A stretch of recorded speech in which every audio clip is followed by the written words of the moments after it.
Welcome, everybody. Well, thank you all for attending the June meeting of ANC 6B, July monthly meeting of ANC 6B. As you all know, that next month we will not be meeting as per not the ANC's meeting, so we will not be meeting again until September. So we have a lot of cases to go through tonight. I would like to start with introductions first, and I will start with my left. Kirsten Oldenburg, I represent 6004. Corey Holman, 6006. Kelly Wood, represent 6007. Casey Clark, 6009. Jenner Jerami, 6008. Brian Reddy, 6003. Jennifer Smollett, 6001. Jerry Schroeder, 6002. Just for the record, Commissioner Denise Krepp informed me that she has a work conflict and will not be able to attend this evening. So we should be expecting Commissioner Steve Holtzman, 6005, to be appearing anytime. So that's it. I look from requesting any changes, modifications, additions, eliminations from the agenda. Yes, Commissioner Oldenburg. So I'd like to ask the secretary if the minutes, if he circulates the minutes for review prior to the meeting. The only time I see them is when they pop up on the agenda. I'm sure they were circulated prior to the meeting. Well, you don't have me on there. I do not believe that, but I will make sure it does Well, not. I don't see it coming in. I don't know what comes in. So tonight I'd like to, since I haven't had an opportunity, and I'd rather not vote abstain for everything on consent agenda. I'd like to take the minutes off of consent so I can vote, so I can abstain from voting on that portion. We'd like to move that onto the consent agenda for September. No, you can just move it off, put it by itself somewhere. Oh, I see. We can vote on the minutes. Okay, that's fine. We will move that to number 14, ANC 6B, Administrative Matters, before resident member nominations. Mr. Chairman, Yes, could sir. I ask if there's anyone else that did not receive the minutes in advance? Thank you. That email address you there hasn't been effective since March of last year. So you just looked up to see what you got. Okay, other modifications. I believe there might have been another late addition to the resident member. Yes, I have. That's on here. Okay. Brian Girdham is on here. Is there anybody else? You need to take the and off. Yes, I will be doing that momentarily. Any other changes? Okay. I would like to remove letter A under number 6, bulky concepts and for substantial change. We will be discussing that in September. There's some technical errors that need to be corrected. I would like to add in its place a letter to ABRA requesting a deferment of the petition deadline for district soul food. We'll list that as number A. The letter. Letter to ABRA requesting a deferment of the status hearing and the protest hearing. I'll discuss that more when we get to that, but there's specific reasons for that request. And that'll be number A in lieu of bulky concepts. Other changes, conditions? Commissioner Holtzman, introduce yourself. Steve Holtzman, 6005. Did you have a resident member that we need to vote on? No, please, I think Mr. Shrub. That one's already on here. Okay. Anything else?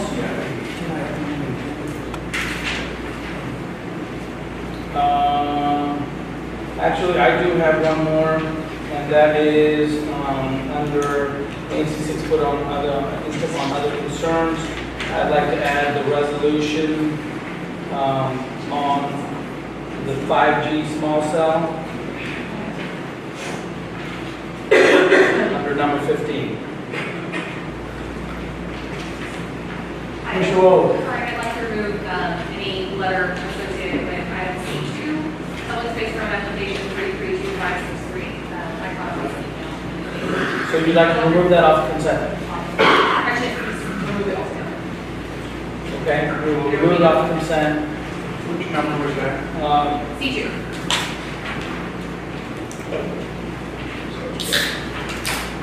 Strike that from consideration. Anything else? Seeing none, ask for a motion to adopt the agenda as amended. I motion to adopt the agenda. Do I have a second? Second. All those in favor, raise your hands. 1, 2, 3, 4, 5, 6, 7, 8, 9. Motion passes 9-0. Okay, the next item on the agenda is the consent agenda items. There are 2 ABRA cases and now 6 planning and zoning cases and 2 transportation committee letters that need to be sent out. Do I hear a motion to adopt the consent agenda items? Mr. Smoley. Do I have a second? Mr. Clark. Okay, all those in favor, raise your hands. 1, 2, 3, 4, 5, 6, 7, 8, 9. The motion passes 9-0. Okay. Thank you very much. The next item on the agenda. Oh, thank you very much. So for those of you who are here for any of the items on the consent agenda, you're free to leave as we will not be discussing this any further. These were discussed at the committee level and the commission by consent has adopted all of these, the recommendations from the committee for each one of these. And so you're free to go.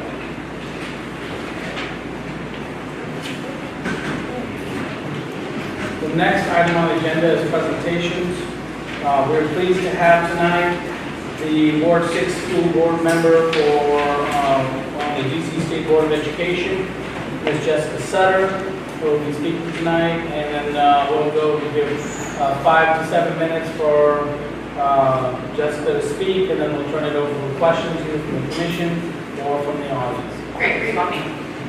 Over here. Fantastic. Hi, thank you so much for having me tonight. I appreciate it. My name is Jessica Sutter. I represent Ward 6 on the DC State Board of Education. That includes all 36 schools in the ward, both public and public charter schools, as well as all of the children in the ward wherever they go to school. So whether they attend school in ward or out of ward. What I thought I'd do tonight is just talk a little bit about the role of the State Board of Education, because we are still a relatively new body, and I know different folks have different levels of understanding of it. Talk a little bit about the working groups that this year's board has established and those that I serve on, and then talk a little bit about the business of Ward 6 schools in ANC 6B. There are 2 schools that are undergoing some interesting changes and considerations at the moment. So the State Board of Education has 9 elected members, 1 for each of the 8 wards of the city, and then 1 that is elected at large. We also have 2 student members on the board, and we meet monthly, the 3rd Wednesday of every month in the Old Council Chambers at 441 4th Street. We also meet in working sessions the 1st Wednesday of every month, and those are open to the public for viewing and watching, but not for speaking publicly. Public meetings are available for the public to testify at. We also broadcast all of them on the District Knowledge Network, the cable access channel, as well as on Periscope. So if you're on Twitter, you can just click on the link and you can watch it live on whatever device you're on. Our state board has authority over a couple of things. We deal with state standards, so that's the Common Core standards for English language arts and math, the Next Generation Science standards, the DC Health standards, the DC Early Learning standards, the arts standards, and the social studies standards, which I'll talk about in more depth in a moment. We also deal with state assessment, so we adopt the statewide standardized tests that all students in grades 3 through 8 and grade 10 take across the city in both public and public charter schools. Right now, that's the PARCC assessment. We also deal with graduation requirements, so what it takes to actually graduate with a DC diploma from any DC school, as well as a number of other statutory items. But the biggest thing that I think people know us for is that we act as constituent services. So if you have a question or a concern about education in the city or education in your ward, you can call up your representative on the state board, and we're happy to help you navigate it. We may not be able to solve it for you, but we can navigate who can help you with that issue. The board also takes on working groups. We have in the past called them committees. This year they're being called working groups. And there are 4 of them. There's a teacher retention working group looking at the issue of how many teachers are turning over in our schools every year, both in the district and in charter schools. We see a lot of teacher turnover, and we're trying to do some research to understand why and what might help reduce that amount of turnover in the district. We also have a working group on research to do various different kinds of research projects. Right now, most of our work is focused on this teacher retention research, though there'll be other projects approved this year. We have a group looking at rich education, the idea that school should be about much more than reading and math, making sure that all of our students in all of our grades are getting exposed to content in science, social studies, arts, music, etc. And we're going to do some surveys to help us understand what's actually happening in our schools. And then this year we formed a working group to look at the social studies standards. The DC social studies standards date from 2006. That predates the existence of a state board of education. So they were never adopted as state standards. They were DC public school standards. And currently, they are not used by all of the charter schools in the city because they are not state level standards. So some charters use New York standards and then the DC 12th grade standards for DC history, but they don't use them with regularity. They're also lacking in some important cultural competency. The civic standards could be strengthened, and as the nation's capital, we might want to do that first. So we're going to undertake a review of those standards and a consideration of the need to revise and update them. Right now, we're at the point of doing research. How have other states done this? What stakeholders did they engage? How did they engage them? How much did it cost? How long did it take? We're going to bring forth some research on that to OSSI, the State Superintendent's Office, in October, and work with them to develop a process. I'm leading that working group. I was a social studies teacher for 7 years, both in Chicago and Los Angeles before here in DC. So it's an area close to my heart, and I'm looking forward to working on that. The other thing our board is doing, and I should say the public meeting for July is next Wednesday, July 17th. I know at least one ANC 6B resident is coming to testify on an issue of importance to him, so I'd certainly welcome anyone who has any questions or interest for the board to come and feel free to testify. You sign up online, much like you would for a council testimony, and I'm happy to share information on that. So 2 things about schools in ANC 6B. Tyler Elementary is undergoing a principal search. The principal at Tyler, Principal Brunson, who had served there for a number of years, has moved to another Ward 6 school. He'll serve as the principal at J.O. Wilson over on K Street Northeast next year. And so Tyler is undergoing his principal selection process right now. It elected parent members to that principal selection committee. They'll begin to meet and work with DCPS to look at the existing candidates, and the process will go forward from there. There are no future public meeting dates set for it yet, but I'll be keeping up with that. And I've been talking with parents in both the dual language and the neighborhood arts program about the kind of things they're looking for in a principal and finding out ways that I can support and help them in the process. The other thing is you're getting a new school in ANC 6B. There is a new school seeking to occupy the space formerly occupied by Cesar Chavez Public Charter School. It's Digital Pioneers Academy. It's a middle school that's currently located in Ward 7. It serves grades 6 and 7 going into next year. It's just enrolled its second class of 6th graders, and it's focused specifically on computer science and computer science literacy. So they're excited to join the community. They will serve 6th through 8th. They do not plan to grow at this point into a high school or go down any further. They're solidly in middle school and focused on that age group of students. And I know they've been in touch with Commissioner Oldenburg via email at least. I don't know if you've had the chance to be. Fantastic. So the last thing I'll say is that I send out a newsletter. I've got one coming out next week. I'm excited. And so if anyone has any interest in being updated on what's happening in the Ward 6 state board world, I'm happy to add folks to that newsletter. Part of the thing I'll be announcing in this newsletter is a plan to hold some living room conversations around the board in the start of fall. I said during my campaign that I was interested in understanding how parents experience the school choice process. And so I'd like to hear from more parents on that. I know that my school DC gathers information. I know that OSSI has gathered information. But I'd like to actually have some dialogues with parents about the process. So I'll be asking for folks who are interested in hosting as well as folks interested in joining so I can learn more about how that process is going for folks, what information they wish they had, what information they've used in the past, and how I can help. Okay, thank you very much.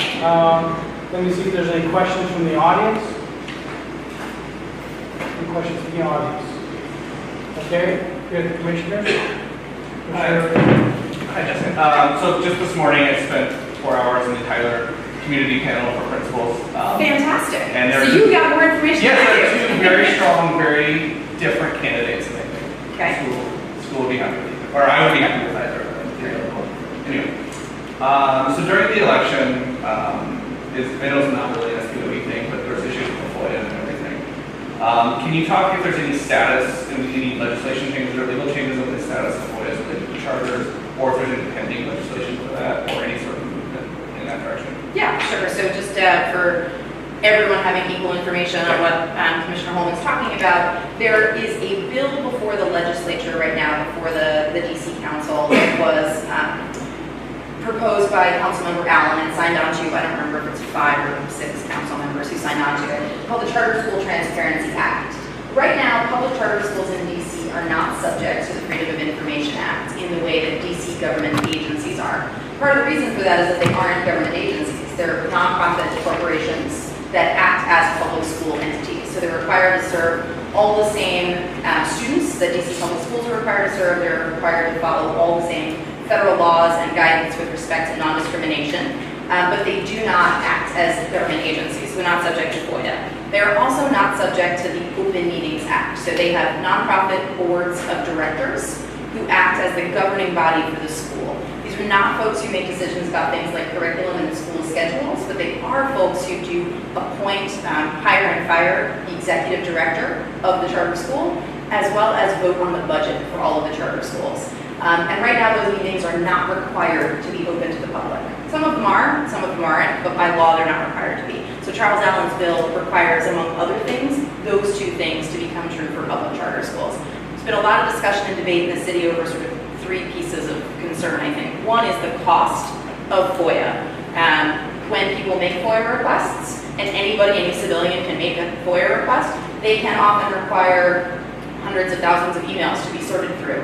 And if you are a small single-site charter school, there has been concern from the charter community that that is a large lift to ask people to comply with, and that there must be another way that the public could be given access to information that they deserve as taxpayers without submitting them to the same process. So cost is one piece. Time and the burden of that is another piece. Some of the charter schools in the city act as their own mini districts, like KIPP or Friendship, which have multiple schools and a headquarters, a district office. Other charter schools have just one single site, and so they may not have a general counsel on staff, for instance, who can act in that way. So that's a second concern.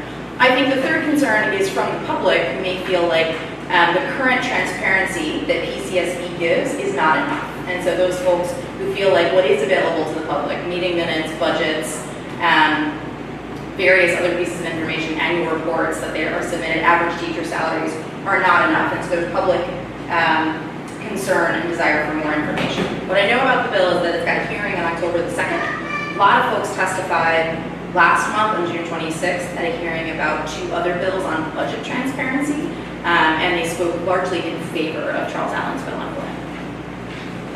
Yeah. Commissioner Small. Hi, thank you for coming tonight. I actually have twin daughters at Washington Latin, which is a fantastic charter school. I know that there's been discussion that Washington Latin, I think they have close to 500 applicants for 90 spots. So they were talking about opening up a school in 6, or I guess on Capitol Hill. I didn't know if you were aware of that they're currently searching for a facility. Yeah, so I did know that they were planning to replicate, to open another campus, and I do know that a lot of their students live in Ward 6, so they have great interest in having a location that's accessible to those students. I haven't heard anything specifically about sites that are being considered or about locations of interest. I will say there are a number of charter schools that were approved this year, so there were 5 schools approved. At least 2 of the applicants, one who was approved, one who was not approved, were interested in Ward 6. Isn't a ton of real estate available. Not in your ANC, and ANC 6D, Apple Tree Southwest lost its temporary location on Jefferson site and was not able to secure another site in Southwest until a year from now. So they're actually closing. And then they'll reopen again when their permanent site is available, but there just wasn't real estate. So I haven't heard anything. I'll certainly let you know if I do. Right, because I think there is definitely a middle school crisis going on. I am actually meeting with a few folks on Saturday at 3:30 at the Quotidian to talk about middle schools in Ward 6 at a parent's request. So if you're of interest, What day is it again? it's Saturday at 3:30. And I just have one last question. The DC tag, right? Is that, my daughters are 12, would that be in effect when you could knowledge? I guess are there any proposed changes to that or? It's a good question. It's not something, unfortunately, that we at the district have ton of control over because it's a congressional grant. But it is something that the last time Congress sort of showed an appetite to cut it, there was a huge movement of advocacy to keep it in place. So it currently is funded. And I do imagine that if there's a sign that will be on the chopping block again, you'll see that same advocacy to keep it. I don't think there's any appetite to get rid of the TAG grant. For those who don't know, TAG is for DC students to attend out-of-state colleges at in-state rate because we have UDC as our only state university in the district. And we know a lot of our neighboring states have great state universities that we love our kids to have access to. Any other questions? I have one question. Has Public Charter Schools Board, to your knowledge, done any research on across the board on models that are successful versus models that are, which ones are successful? School models, you mean? It's a good question. I don't know that PCSB has done any research on that. I will say there's a ton of different research organizations out there that have looked at various different models. And the sort of current theme of the research, and some of the commissioners know this, I have a PhD in education policy. I specifically research charter schools. So I know a lot about charter schools because I wrote a lot about charter schools. But specifically, the sort of consistent thread of the research is that a school that states a mission and is faithful to its mission, so designs its programming, hires its teachers, runs its school program in parallel to the mission that is stated, those are the schools that are most successful. And that mission and the compliance and fidelity to the mission matter more than whether that mission is dual language immersion or STEM or computer science. That said, in a study, I'm not going to remember the date of it, the What Works Clearinghouse from the U.S. Department of Education did a study of various different school reform models that worked. And one of the school reform models that is still in existence, and we've got 3 charter schools in the city that use it, was expeditionary learning. So right now, Mundo Verde, Two Rivers, and Capital City are all expeditionary learning schools that are certified as expeditionary learning. And that was one model that was shown in the U.S. Department of Ed research to have a high level of success with students. Any questions? Any questions from the audience? Who sets standards for private schools? Who sets the standards for private schools? That's an excellent question. So they're accredited by different accrediting agencies. I don't think there is actually anybody in the district, there's no government agency that sets the standards for private schools. One exception, I will add my depth here, so I have to follow up with you, is the Opportunity Scholarship, a federally funded voucher program for DC students to attend private schools, does have threshold standards for the schools that can be part of that process. But the state board doesn't enroll in anything having to do with private schools. Yeah. Commissioner Shrew. Yes, I know you haven't been there forever. Sure. But what is the role of the state board in the selection of the schools you attend? None. That's an easy answer. Secondly, based on your short term and your judgment, is it not possible to find people within the system to take over that? Yeah, I feel like this is a conversation we could have for a couple of hours. I think that Amanda Alexander, who was the acting chancellor, was a candidate who I think a lot of people had hoped to see take over the system, and certainly felt would have been capable of taking over the system. Because we have mayoral control, it is ultimately the mayor's decision on who to hire. And the mayor felt that Chancellor Farabee was the right choice for the city. So I don't know whether it was that she did not feel that there was a qualified candidate, or just that the person she selected had something that she was looking for. Any questions? Yes, ma'am. Regarding Digital Pioneer Academy, do you have a sense, I'm assuming that's a charter school? It is a charter school. And you have a sense for a charter school, or that charter school specifically, how many of the students are coming from the immediate area, and how many of the students are coming from all over the city? Yeah, so with this school in particular, and this is one of the things people find to be true of charter schools around DC, this school opened in Ward 7 in a church basement. And it had originally planned to open and be a 5th through 8th grade school. And the leader of the school went to talk to some DC public school principals who basically said, quite frankly, if you open at 5th grade, this is the last conversation we need to have. You will take our students and we're not interested. they opened the school with 6th grade instead. So most of the students that were enrolled in the school last year were local students from the Ward 7 elementary school that were nearby to the location of the middle school. Now that it is moving, I imagine will be a bit varied. I do know that a number of the students who are going to Digital Pioneers are Tyler alums. But there are a fair number of students who left Tyler and enrolled in Digital Pioneers. Whether they were Ward 6 students who attended Tyler or not, Tyler has a fairly high out-of-boundary enrollment, so it may have been students from Ward 7 and from other wards in the city attending. It will vary charter to charter. Friendship Chamberlain, many of its students do live in the neighborhood, and it is in many ways that way a neighborhood school, despite the fact that it is accessible via lottery as all charters are. But most of the students in Chamberlain are from the surrounding area. Commissioner Oliver. Yeah, hi, just a follow on that, just to let you know, hi. I will be holding a meeting probably in August for the neighbors.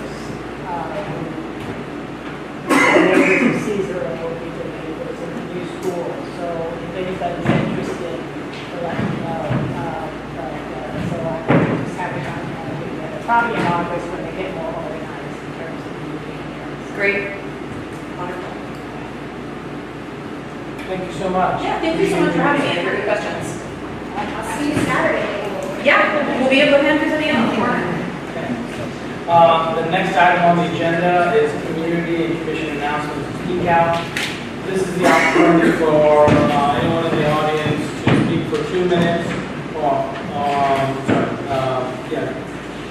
to speak for 2 minutes on any item of their choice or interest, to the extent that it's not going to be discussed later on. If it is already on the agenda, we ask you to say those comments at that point. Aside from that, I will open up the floor to announcements and community speak out. Yes, sir, would you please state your name? My name is Dave Brzezinski. I represent DC College Savings Plan. Is it going to come up? Please. Thank you.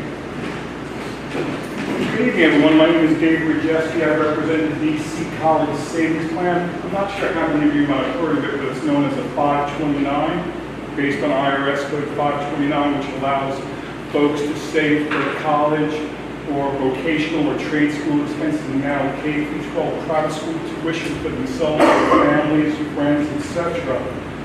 But they do it in a tax advantage way. Now, anybody, no matter where you live, can invest in DC College Savings Plan, but it's very important for DC residents because DC residents not only get tax-deferred growth like a retirement account, like an IRA or a 401k, you also get tax-free withdrawals. So if you're committed to stroking those big checks for tuition payments, I say to DC residents, you also get a special tax deduction. So if you're committed to spending that money, take the tax deduction. Now, if you're a single filer of DC taxes, you can save up to $4,000 per year off your DC taxes. If you're a joint filer, you can save up to $8,000. That's the rocket fuel to really begin the conversation. I have these brochures if anybody's interested, but if you'd like to go to the website to learn more, the website is dc529.com. Can you tell me a little bit more about about the organization? I see it's headquartered out of Massachusetts. I guess, so this isn't something that's kind of run by the city. You're a for-profit company, is that? The investment manager is a for-profit company. However, the DC College Savings Plan was created by DC government, signed into law through legislation that was initiated by DC City Council, and the plan itself is administered by DC's OCFO. I am paid as an employee of the investment manager, but I don't make commissions, I don't make sales, I get paid to speak. I'm then dedicated over to DC's Office of the Chief Financial Officer. So basically, I represent DC government, but I'm not an employee of DC government. Just kind of late in the game. So if I start at 1, can those funds be used to pay for, say, private high school? Yes. back in 2017, December 22nd of 2017, President Trump signed into law tax reform legislation known as HR 1, which expanded 529 plans to also include tuition only for K-12 private school tuition only. Can't be used for books, can't be used for other expenses, but if it's for tuition purposes only, you can use it with a caveat that there is a limit of $10,000 per year that can be withdrawn. There is no maximum for college or vocational school, but for K-12, the maximum is $10,000 per year. Follow up on that. So could somebody potentially say they know that students going to go to high school next year, so they can put money away for a year, and then next year they could start drawing out of there while they deposit to pay for high school? Absolutely, you can withdraw money at any time. You can actually put money in today, take it out tomorrow. And the benefit would be, what's the benefit of that? Tax. Right. If you're a DC resident, it's really important because no matter where you live, you get the tax-deferred savings and the tax-free withdrawals. So we see, I'd say roughly about 20% of the assets in the DC College Savings Plan come from other states, residents of other states. DC is a transient area, so, Right. People move, but they keep the plan. But those are two benefits you get no matter where you live. The DC benefits on top of those two benefits get the tax deduction. So, like I said, if you're going to commit to showing those big checks,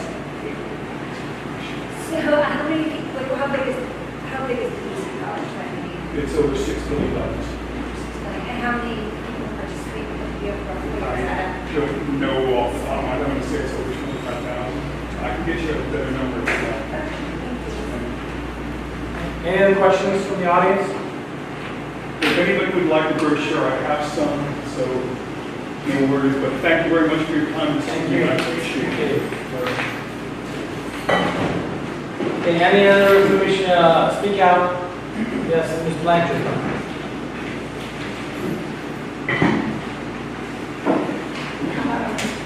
It may sound a little silly, but I want to say thank you for allowing me to get some sleep with all of your help with both from Wales. You can't understand how awful it was for 2.5 years. And then to be able to just normally sleep at least to maybe 6:30 finally is remarkable. And I thank you for helping us with it. We're still not through with a lot of the problems with them, but at least I can sleep a little bit. And I thank you for listening to us. That's what we're here for. Thanks. You have no idea what a life changing. Any other? Yes. Anastasia here. Just a reminder, next Thursday is our Thursday event. I have postcards over here, but we'll be out on C Street Plaza from 4 to 8 p.m. We'll have dance performances, kids activities, DC Water will be out there, giant games, fun. Come explore, support Eastern Market Main Street businesses. Thank you. Any other community announcements? Okay, turning to the commissioner announcements. I saw something from Charles Allen, I don't see his office here. On Thursday, July 18th is Shakespeare Theater Company Ward 6 night. So you can get 2 free tickets if you're a Ward 6 resident to go to the Shakespeare Theater Company. I believe, it's July 18th, Thursday, July 18th. And the play is Hamlet. Oh, the play is Hamlet. Hey, Jake. Sold out. Already? Wow, that was just announced yesterday. I'm sorry. They do release unpaid tickets 15 minutes before the performance, so. Any other commission announcements? Oh, this Friday I will be doing a rap walk with DC Department of Health. So if you'd like to come on Friday. So we're going to be walking 6B01. We have some problem areas that we're going to be taking. Where do you start your So it's going to be on New Jersey Avenue, and we're going to 3rd Street, there's been some issues on 3rd Street, but we generally, I can let you know. I'll send you I usually do the walk-up twice a year. And I did invite DGS to do a walk with me of Garfield Park. There's been a tremendous amount of, not skate park graffiti, but I don't know if you noticed on the on-ramps, there's been a lot of graffiti lately. So I'm trying to work with DGS to make that happen. And DPW and DGS. Figure out a way to try to make it who you are. The only other announcement I have is on Saturday, July 27th, I'll be hosting a Meet the Neighbors barbecue over at the intersection of South Carolina and Massachusetts Avenue. This opportunity is the 2nd annual where I invite neighbors welcome to come to meet others in the neighborhood, to build closer relationships. And I truly believe that if neighbors know each other, it makes for a safer and more livable community. It is the 27th of July, I would say 2 o'clock. 2-ish. I had no relationship with Jennifer's. Right. No. My partner's right. So, yeah, announcements? I have a question, a general question. I know DPW does sponsor like neighborhood cleanups where they'll come with the trucks, they'll come with the barrels and the bags. Has anybody taken advantage of that? So they helped us when we did the alley cleanup in East Street. So I worked with Tyler Williams from the Mocha for Ward 6 and with the DC Office for the Clean City and DPW. We're just trying to set a day where they're going to bring a large dumpster in an alley, which has had lots of debris and things just thrown there. I've gotten the neighbors to come on board and be able to help clean that whole thing up. So we're just trying to pick a date, but the idea is that they drop it off on a Friday or Saturday, and then the neighbors help fill it, and then the following week they come and take it away. And actually, since you brought up Tyler, I want to give a very huge shout out to Tyler. We had some issues in 6001, and Tyler's just been amazing. She's been a liaison. She's on her own been walking 6001 to help out. So she's been a great partner. She's been a real pleasure working with. So thank you. Thank you. Other announcements? Okay. Seeing none, we will move on to the next item. The next item, which is the one that was added, District Soul Food. And so let me, I think this is already in the minutes of that meeting, but let me summarize it for you all. Basically what it was that we, as you might remember, last month, we voted because we didn't have any other choice to extend the petition deadline. We had to vote to protest. Actually, it's not. We had to vote to protest in order to retain our rights under the ABRA regulations.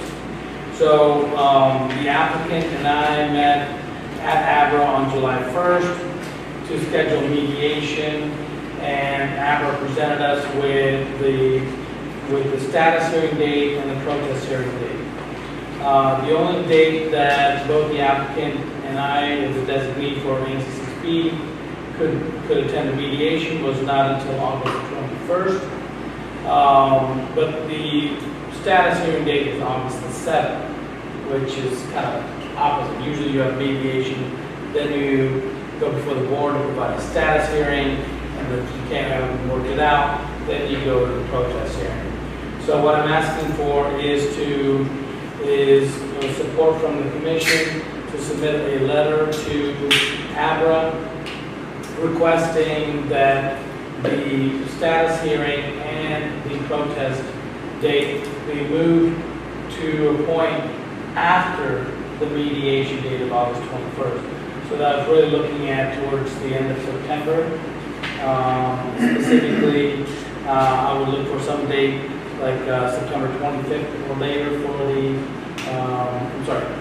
September 18th or after, which is after our next ANC meeting, so that for the status hearing, and then some at a later point to be determined by AGRA for the actual protest hearing. I thought things were moving in a good direction.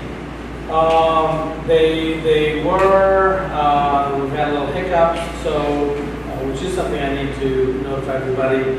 On Monday, Monday, July 22nd, we will be hosting, organized an opportunity for neighbors and the applicant to meet back together again, to go over what has already been accomplished, if there are any remaining issues that the residents are having with the establishment, to get it out of the open. Very much like what we did with Bullfrog Bagels, which is, as you heard, was what I hope to come out of it. Is there a finite list of items that are remaining that need to be addressed from the neighborhood perspective that we can work through? And that's what I'm hoping for, and that is going to be on the 22nd at 700 Penn on the 7th floor at 7 p.m. I guess just cautionary, they are a new restaurant. I welcome them into the neighborhood. I haven't met them. I just don't want to make it a bar so incredibly high for new restaurants. So I'm just saying, sometimes it's trouble for me when we go down this protest route. I hope that we can not have to go down that route. We can find a path for them because they are welcome. They are a welcome addition to the neighborhood, and I know that they have been trying to work with the neighborhood. I thought things were Yeah, I think they're going in the right direction.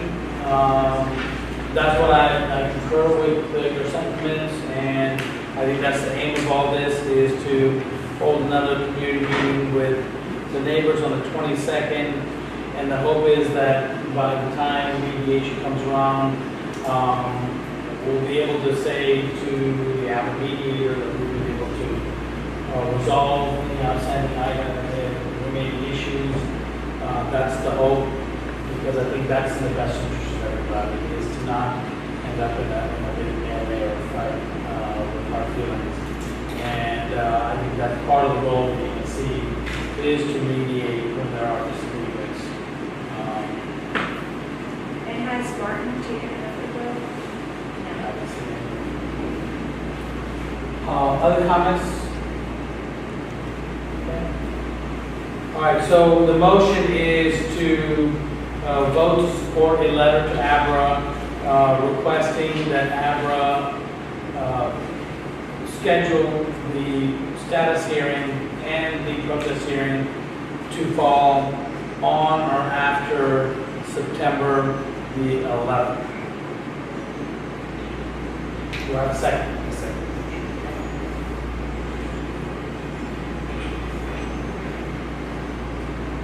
Okay, all those in favor, raise your hand. 1, 2, 3, 4, 5, 6, 7, 8, 9. The motion passes 9-0. The next item on the agenda is ABRA 113664, BSF Franchise LLC, doing business as Bombay Street Food, 524 8th Street Southeast. It's a renewal of a Class C license, but they are a new establishment, and that's why there's a new ABRA number. Apparently, it is normal practice that when a new establishment purchases the space or leases the space from a previous establishment, so that the previous settlement agreement, they have a license number, don't, and any sort of issues that they have with previous and carry over, they're issued a new license. This is Commissioner Oldenburg's area, so I'll turn it over to her. Well, thank you. Yeah, so we learned a lot on this one. So we buys a license, the number gets changed. Because for a while we couldn't figure out why the number wasn't the same as the garrison. So it turns out they had bought the license. They then had a problem with the sidewalk cafe endorsement, didn't show up, but that was a error in the ADRA offices, did not include that with their renewal notice. So it all got settled, but it was a couple of tough days to get it together.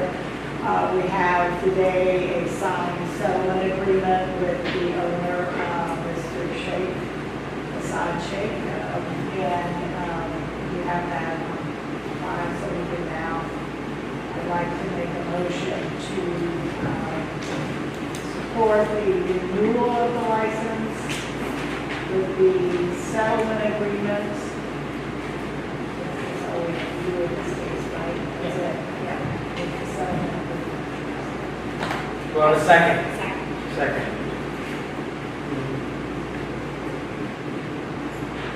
All in favor, raise your hands. 1, 2, 3, 4, 5, 6, 7, 8, 9. The motion passes 9-0.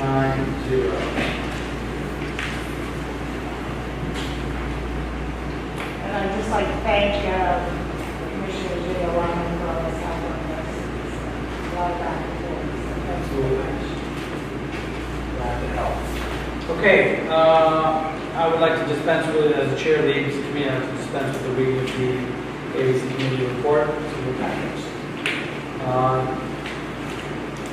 Next item is the Planning and Zoning Committee. I will turn it over to the chair, Commissioner Corey Holcomb. The first item was the public space permit application, which has been deleted. The permit was issued administratively without public space.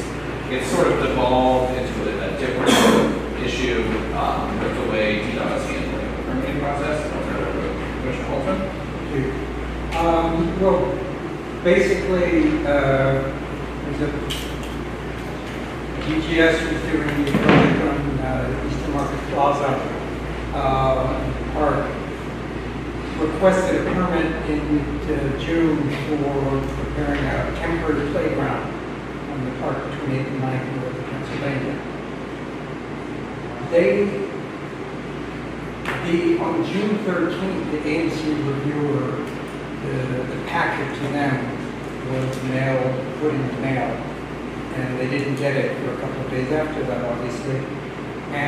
But the next day, the chair of the Public Space Committee, as Corey mentioned, did administrative approval of this. The problem is that the ANC was never informed. All of the DC government reviewers were automatically informed what we were doing. And so it resulted in a lot of back and forth, which was complicated by the 4th of July. And a key official was on the witness street for 2 weeks. So we never really talked until last Thursday when all this was explained. The unfortunate part of this is that there were several substantive comments that came from residents regarding design and implementation of this temporary program, and we don't really, I shared them orally, but we don't really have any appropriate channel other than through PTS, which I've already done, to share these. We've been advised by the Space Committee that anything we send to them about this now will just go into the. So the question is whether this is an egregious enough thing and a pattern that we want to reach out and send some kind of letter asking that this be resolved in the future. Mr. Garrett, Executive Secretary of the Public Space Committee, told me that they are in the process of changing their structure, and they'll take this into account. So the question is whether they would get us to make a statement. I think we should. Only because I think we need to start a paper trail with some of the things that are happening in public space. It even helps us with the 5G cell towers. I think if we could show a consistent pattern where they're not, where they're failing to notify ANC's neighbors. I don't think it's intentional in this case. I think where is the system that does not take account of things, bottom line. And therefore, since all the other rules are inside government, I in the internal email system, they receive notification. I don't buy that. I'm That's sorry. what we've been told. I understand what we've been told, but I have a hard time believing that we get notices in a certain number of days to respond on every other transportation issue. Then all of a sudden they forgot to let us know about the playground that, we've been talking, we've had hearings on, we've had public comment periods on, committee meetings on, consulting with DDOT. So it's really hard for them, and it's been going on for months, at least 6 months. So it's hard for me to believe all of a sudden, we just forgot to let you know. I think there may have been some preference given because it's a sister agency for this, and they want to move it forward. I will say there's enormous support from the community to move it forward, to have a playground there. But I also echo some of the comments and concerns that you've shared that we actually spent time gathering from the community because DGS, which is designing parcel 1, has refused to take comments from the committee. And so this commission established the Livable Communities Task Force and charged it specifically with gathering community input on those parcels. And some of the recommendations were not to put the entrance on the Pennsylvania Avenue side, whether you have kids trying to use it and trying to come through that area where potentially would be the staging area for future constructions, and rather put it on 9th Street. There are specific concrete things that are not monetarily, there's no monetary impact. It's really a matter of listening to community concerns and adjusting it so that we accommodate where kids are coming from, how they're going to use the spaces available. If I could just amend, there was one thing that you said, and this is the most egregious thing that we wanted to comment on, and I don't have any venue for, is it's not the entrance to the playground that's on Pennsylvania Avenue that we're planning to be. The entrance is just at the center of the parcel, which is actually also pretty bad, because as people who know that area would observe, probably could observe as they walk out of here, that's a kind of congregation point for people from various parts of DC that stay there. Some of them are drug users and other issues. But the egregious thing is that during the process for the permanent playground, DGS proposed to put this playground permanently exactly contiguous to Pennsylvania Avenue with the fence. And both Parks and Recreation and a whole host of parents were very upset by this and requested that they change it. And they kept to it for a long time and eventually changed it. And now they put it there for the temporary playground, which the word temporary is dicey because this may be a place for a year, and it's for children. So, to summarize, I do think we should draft a letter specific to this, even if the deadline is passed, and to share our specific recommendations with both public space, DGS, as well as the city council member, that this is occurring, and possibly even Mary Chase, who has oversight of that committee on the council, that this is occurring, and we've seen similar patterns with 5G cell towers, and so I think we should opine on that and share our concerns and comments.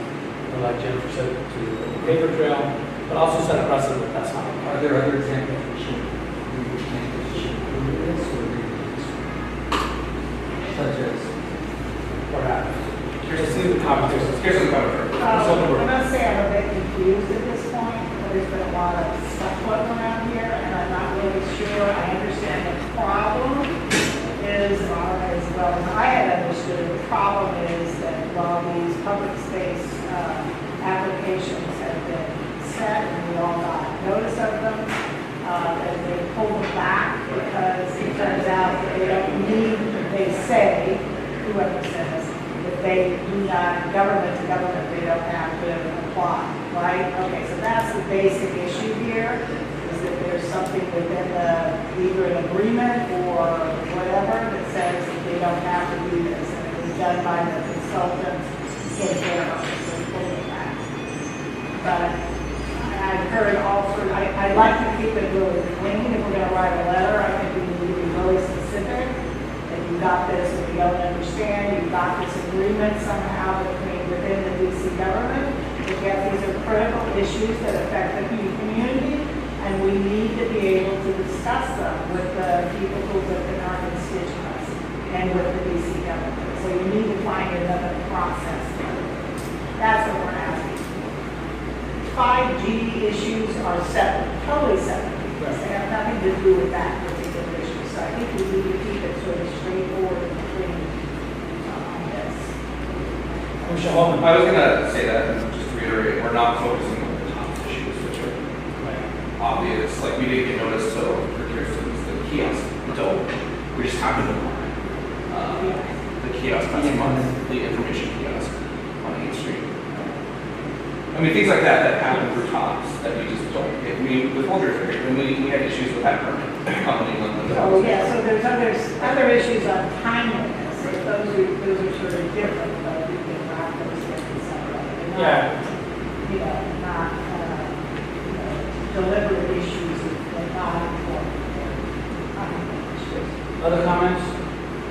I just wanted to comment, I wasn't saying it was directly related, but I'm saying there's beginning to be a pattern where we're being kicked up in the environment. For instance, I know we're not talking 5G, but about 5G. We're going to talk about it later. Right, but just the idea that we thought we were going to have an opportunity to do public comment on it, and then the last time we were told, well, that could be your impression, but however, my view and the reviews of the guidelines came to my committee, and I feel rather remiss that we did not seriously read those and comment on them. We didn't attract nobody from the community came to those meetings. It was something that was so sort of ethereal or whatever. So we didn't, I think we didn't do our job properly when we had the opportunities to talk about the guidelines. So I feel a bit remiss in that sense, because we did have an opportunity twice to review the guidelines. And we made some assumptions. I made the assumption that it would just go through the regular public space permitting process, and we would have another take, or another opportunity specifically on the location, but that's not true. We weren't. That was a misunderstanding. So what I'm hearing is that we should focus on the specific parcel and recommend, write a letter with specific recommendations that we've gathered from the community, specific to that playground. And what we would like to see, how we would like to see modified based on input from the community. I mean, putting those as reasons why this was important and something should have been stood under, but also clearly stressing the overall issue that the process fails. Would you agree with that? Yes. And, on a broad, we're not going to go into this in the letter, but on a broader level, there really shouldn't be an agency agreement, particularly when it involves something that's going to affect the whole neighborhood. That's what I call factor deal. And that's what exactly, when you have transparent government, you don't have that. But that's what's happening, and it's not okay, in my opinion. Do we have a motion? Would you like to make? Unless there's any other comments. Any comments from the community? Yeah, I would like to make a motion that ANC 6B send a letter, I'd like some help with this, please, addressed to the head of DDOT, to Mr. Marcoux, or who would you suggest? Councilmember Allen, Department of General Services, the head of the Department of General Services, and the chief staff, and Councilmember Che. Right. Okay. That ANC 6B approves sending a letter to those addressees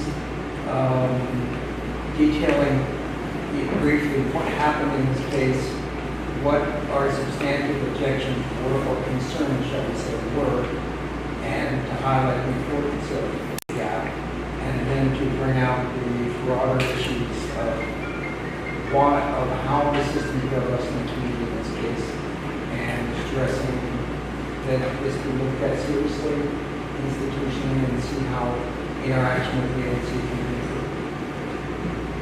improved. Now, Okay, do I have a second?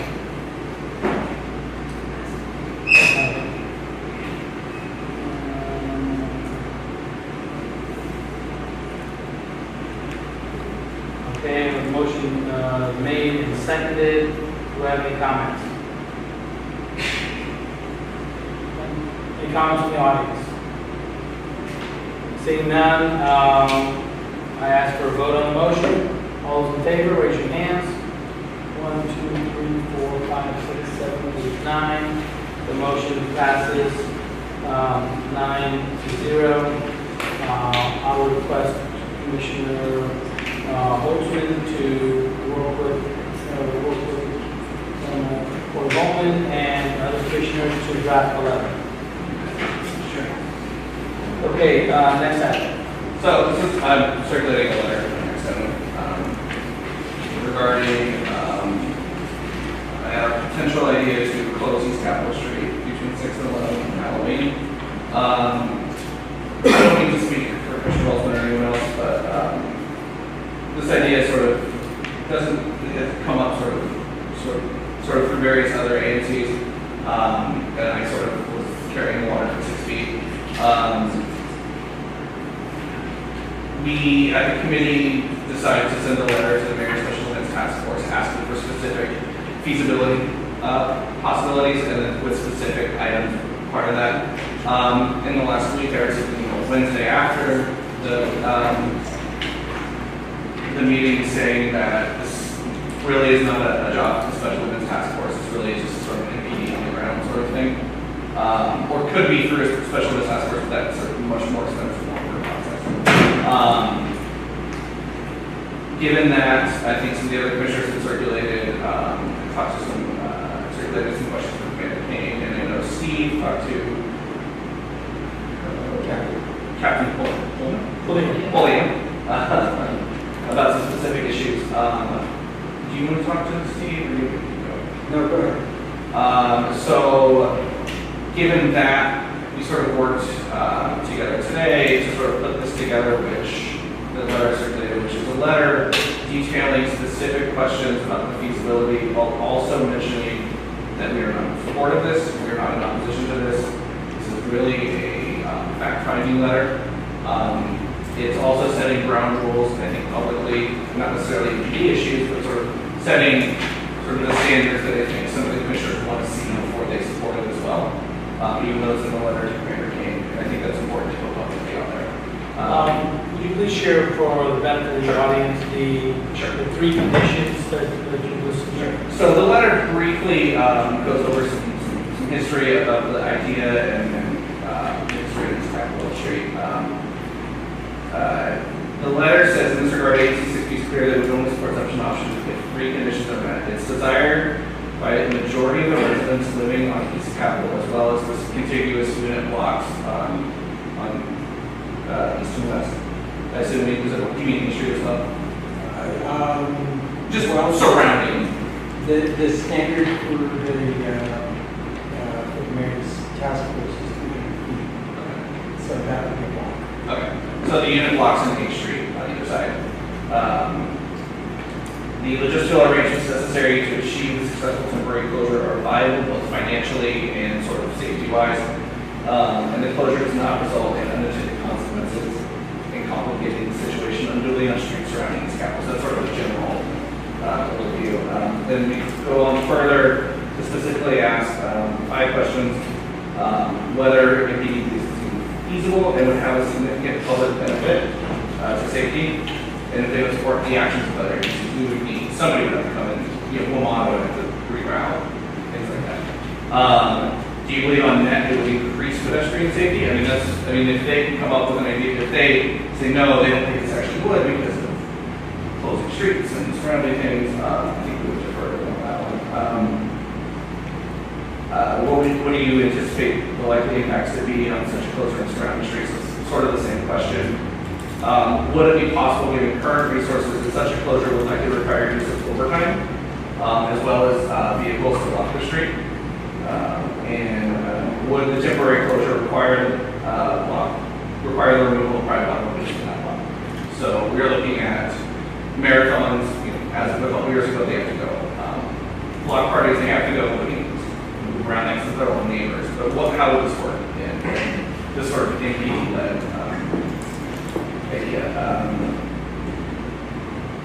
And that's basically it. And Steve and Jerry are here for a second. Who's on the road? I just say I'm not in favor of even asking for the closure. I think it will just, again, make life miserable for surrounding blocks, and for anybody who wants to drive through that area, we don't even know the extent of the impacts of it. I think the last paragraph in here is the best thing, is to go to NPD, acknowledge that there's a problem in how we say, would you consider the possibility of assigning additional patrol, et cetera. I think that's what we need to do, a very simple request. It's going to complicate a lot of lives, and a lot of them will have to do buses, I think it's asking too much for a couple hours. I'll respond a little bit. So one of the things I think that comes from this, even if it doesn't come, is next year it's on Saturday, and the year after that it's on Sunday. And the complications are less. Right? The 97 doesn't even run. Right? And we can tell the bus is on 8. Right?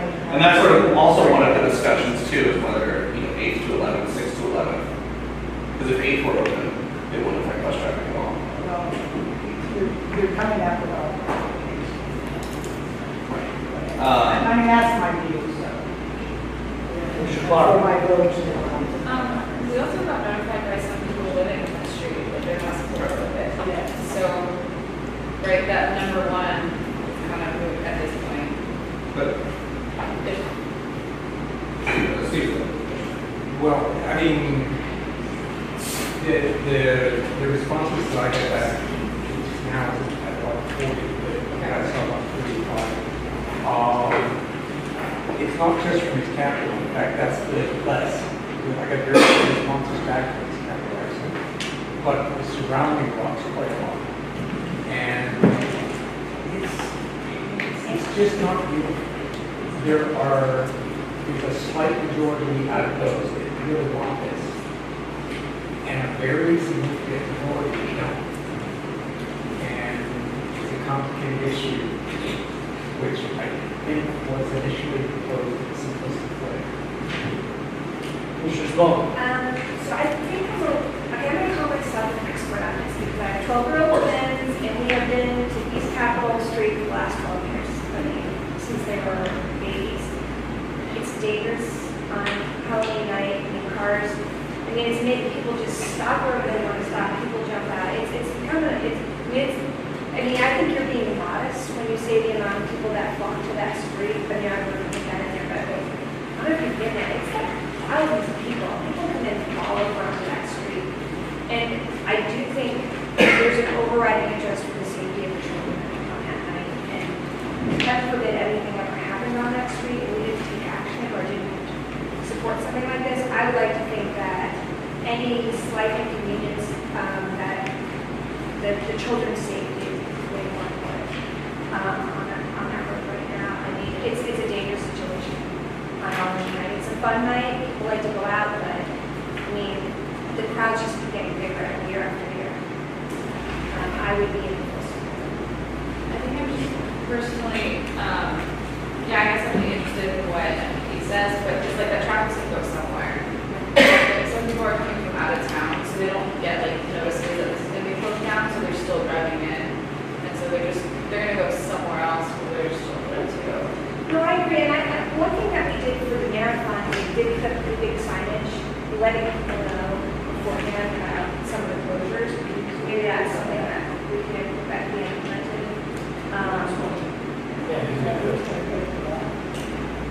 There's Using the also, marathon. there's also been a bit of information of several East Capitol hospitals that said they really liked it unless they had room for cars. Then they were closed. The police, Captain Williams suggested that we make clear that it was not going to make this decision. That would probably be the case.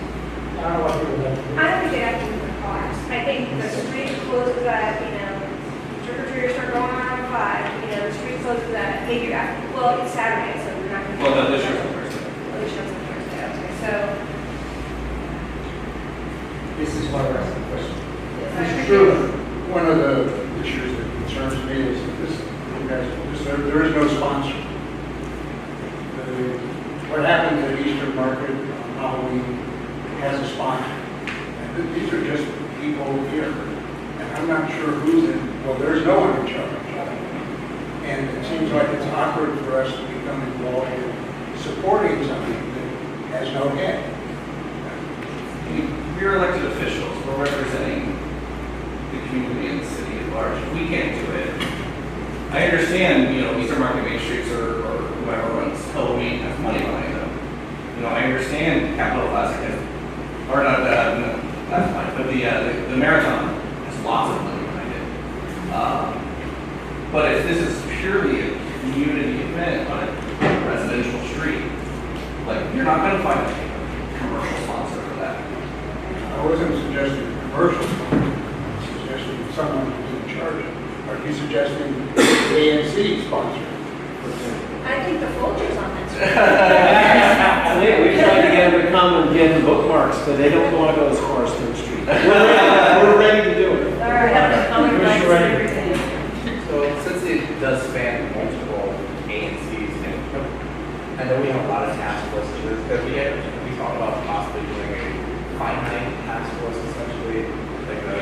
I know, no one wants to know that's kind of just basically we have 3 meetings, this is the goal, this is what we're going to do, just to get all the players in one spot so we can get the police commander involved. We need to get special events from the mayor's office there. We can get people so we can say, this is what we need to do. Are you willing to do it? So we have enough support and then kind of get kind of a working management to facilitate we can do this.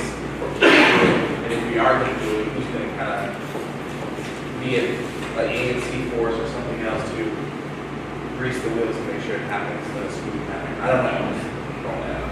I mean, it's just a little late in the year for that. I mean, if we want to seriously do this next year, I think that would be a good idea. It does span 3 ANCs, 5 or 6 SMDs. I don't think this letter is preventing a different process next year. I think this letter really is setting the guidelines of at least what NPD expects for here. And then one thing Kirsten did say is towards the end, the idea of if this doesn't work, what I think was like a soft closing, sort of NPD's out there monitoring traffic, directing traffic. For better, there are lots of cars and there are lots of people coming to that street, and they don't all live walking distance, and that's great. But there is, NPD's out there helping that at least mitigate some of the issues we can't fully close the street. I should add something that wasn't in your summary. There's also the possibility that we should be pursuing of light options. That there are a lot of things, and the increased police presence is the most obvious functional example. But for example, there has been some contact with other agencies, and I spent a couple of hours the other night with my counterpart in 6A and across his Capitol. He suggested crossing guards to settle. There's also the possibility of closing individual plots and keeping the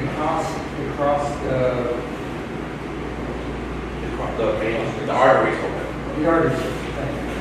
And have guarded police on those to channel the traffic.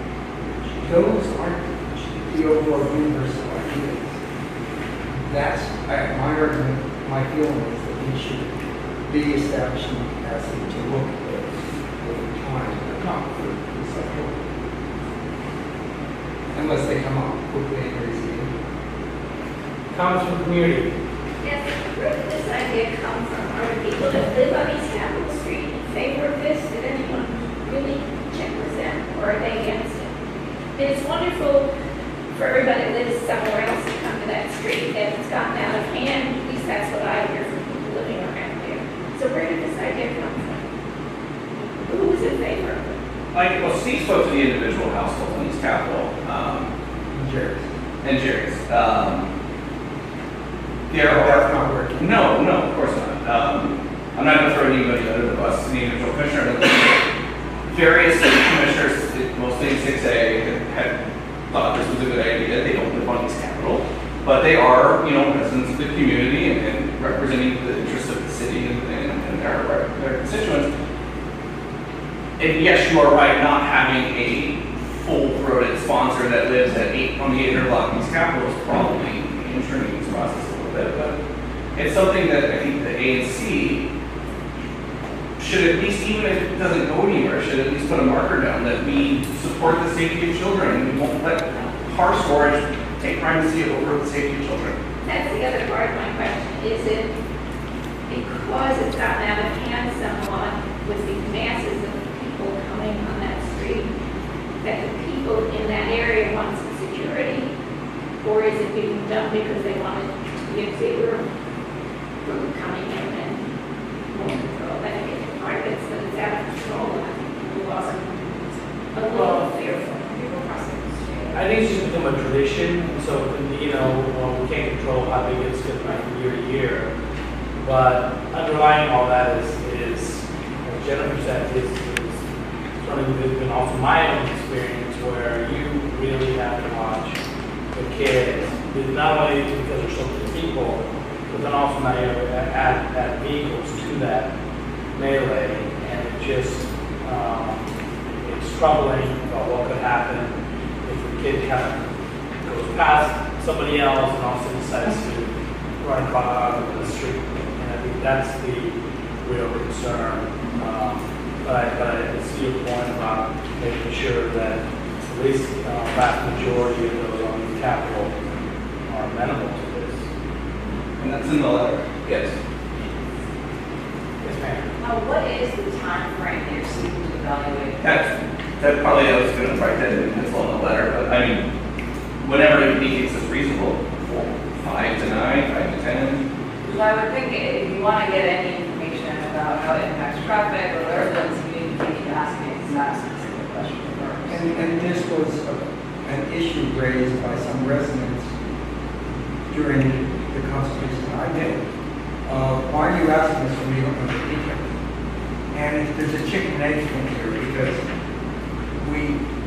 asking residents is not, it's in one level about empowerment, but it's also about getting information you otherwise wouldn't have.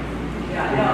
And that's, so this is a stage process. I hear you, the chicken and egg, but I think time would be a minimal thing that needs to be minimal, just to evaluate anything's question. The time is a deferential thing, though. If MPD says no, you can't do it until 6 for bus schedules or commuter bus schedules, more than likely, but an actual a lot of bus schedules. So let them, right? Which is why we would like to have the immovable parts of this, the parameters clear to us so that a consultation can be based on. If this can only start at 6:30, you still want. We can't do that without the police telling us that. So I would also like to suggest that maybe you do a little research because there are places that do this already.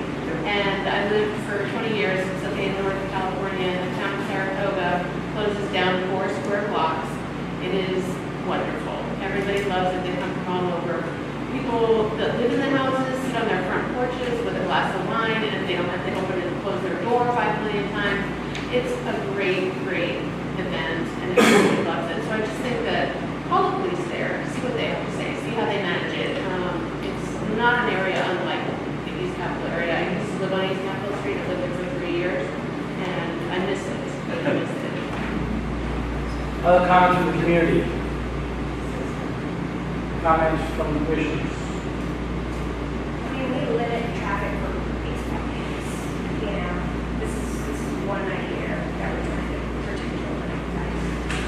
Then, sorry.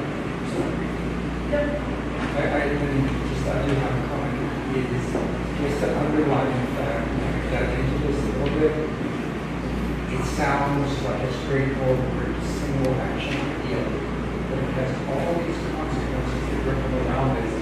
It may not, it may need to look into. If it worsens the situation on surrounding streets, where's the balance? We need to understand that. Someone needs to. so I know that in years past, except for last year, I believe, where the Eastern Market, they would close the street, but last year they didn't, for some reason. The street was not closed. For Halloween, yeah, for some reason they couldn't close it last year. So it actually was a bit dodgy at times. And I'm not sure why it happened last year, but every other year it was great. We closed the street off. Kids were having fun in the street. They had different events. They did a pay rise or whatever. But last year it wasn't. Last year they kept it open, and it was really dangerous, I thought, last year. And I wonder what's with that. So I just Well, wanted to look into it. I have some idea of that. It's because it was the person who was leading that effort just kind of ran out of time, didn't have the time to apply for the street closure, and then they decided intentionally to do most of the activities on the plaza, on Plaza North Hall, and so they decided to leave it. Right? That's what that's my understanding. Luckily, the weather was terrible. The Luckily, crowd the weather was, was terrible. what would have happened if it wasn't there before? Yeah, no, because I mean, we were there still, but I asked, I don't want to shop, I wasn't. We got a motion on this here? Yeah. Steve, I mean, if you want to. Sorry, I mean, I will.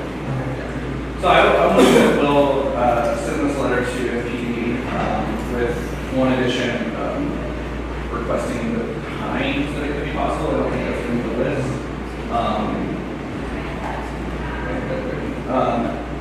To a again, specifically noting we've not proposed this project, but it is a request for information feasibility for this year.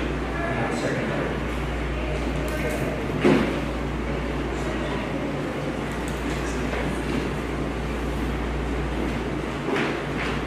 Okay, all those in favor, raise your hand. 1, 2, 3, 4, 5, 6, 7, 8. All those opposed? Okay, the motion passes 8 with 1 0.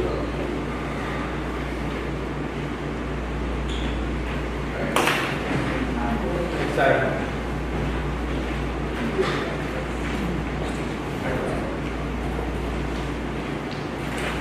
I'm sorry, the next item is, it's not HPA, it's application 1707 for the amendment of the existing nomination to the 1980 swing and interior folder, Shakespeare Library at 201 East Capitol Street Southeast. The applicant is DC Preservation League, Rebecca Miller from DCPO is here.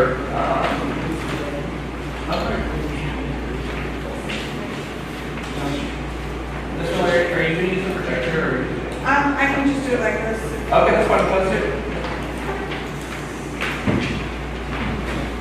So just a reminder, out of committee, we took no position, but had extensive comments in the ANC report, noting concerns, support, and everywhere in between.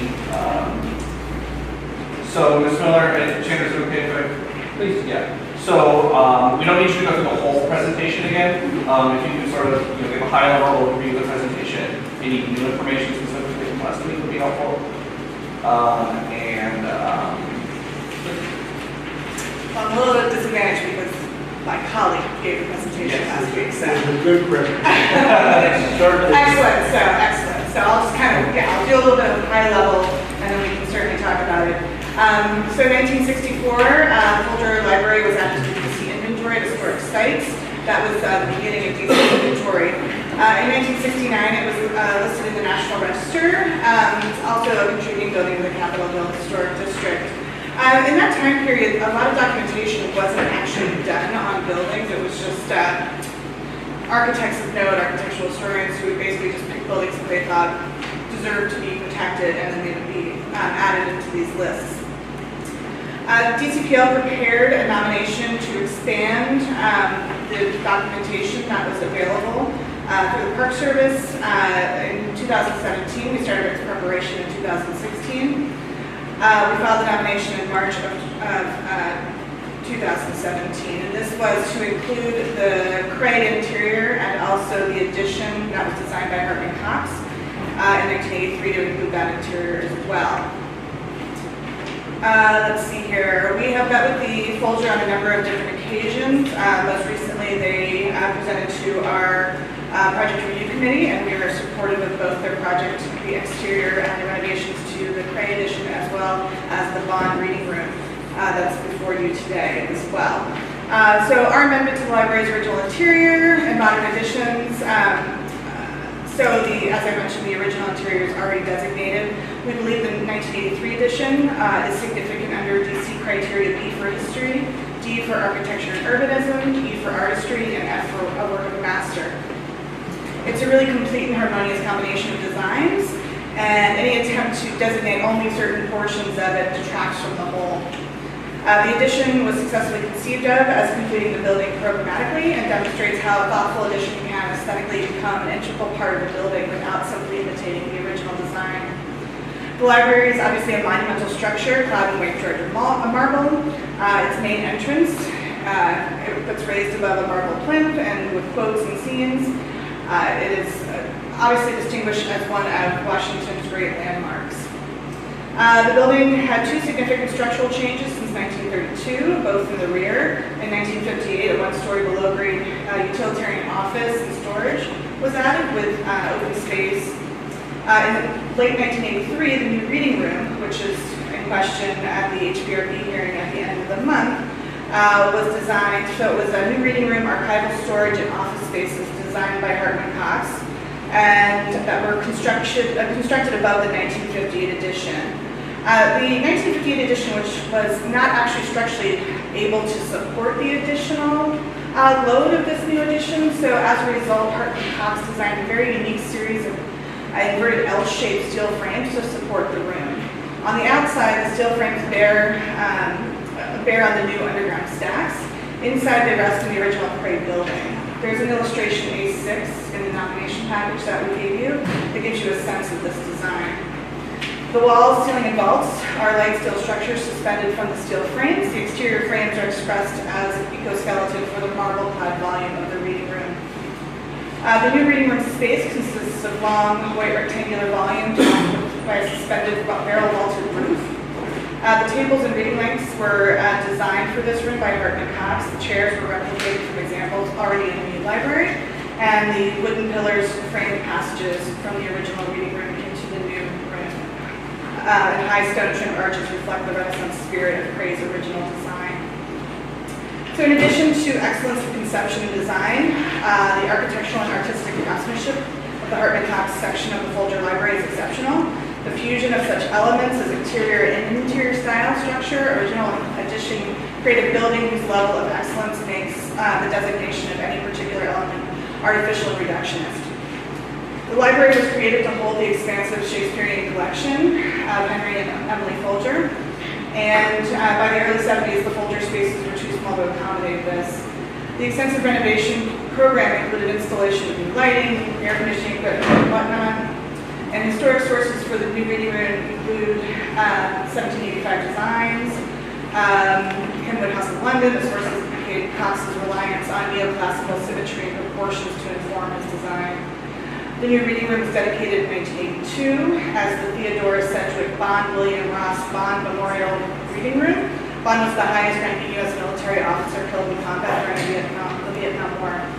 The modernist room is known to be extraordinarily successful, creating a space that is warm and inviting, as the original reading room yet appropriately subdued. In 1983, the addition received several awards throughout. This included the 1989 AIA National Award, Honor Award. This is the highest award for a design of a building in the United States.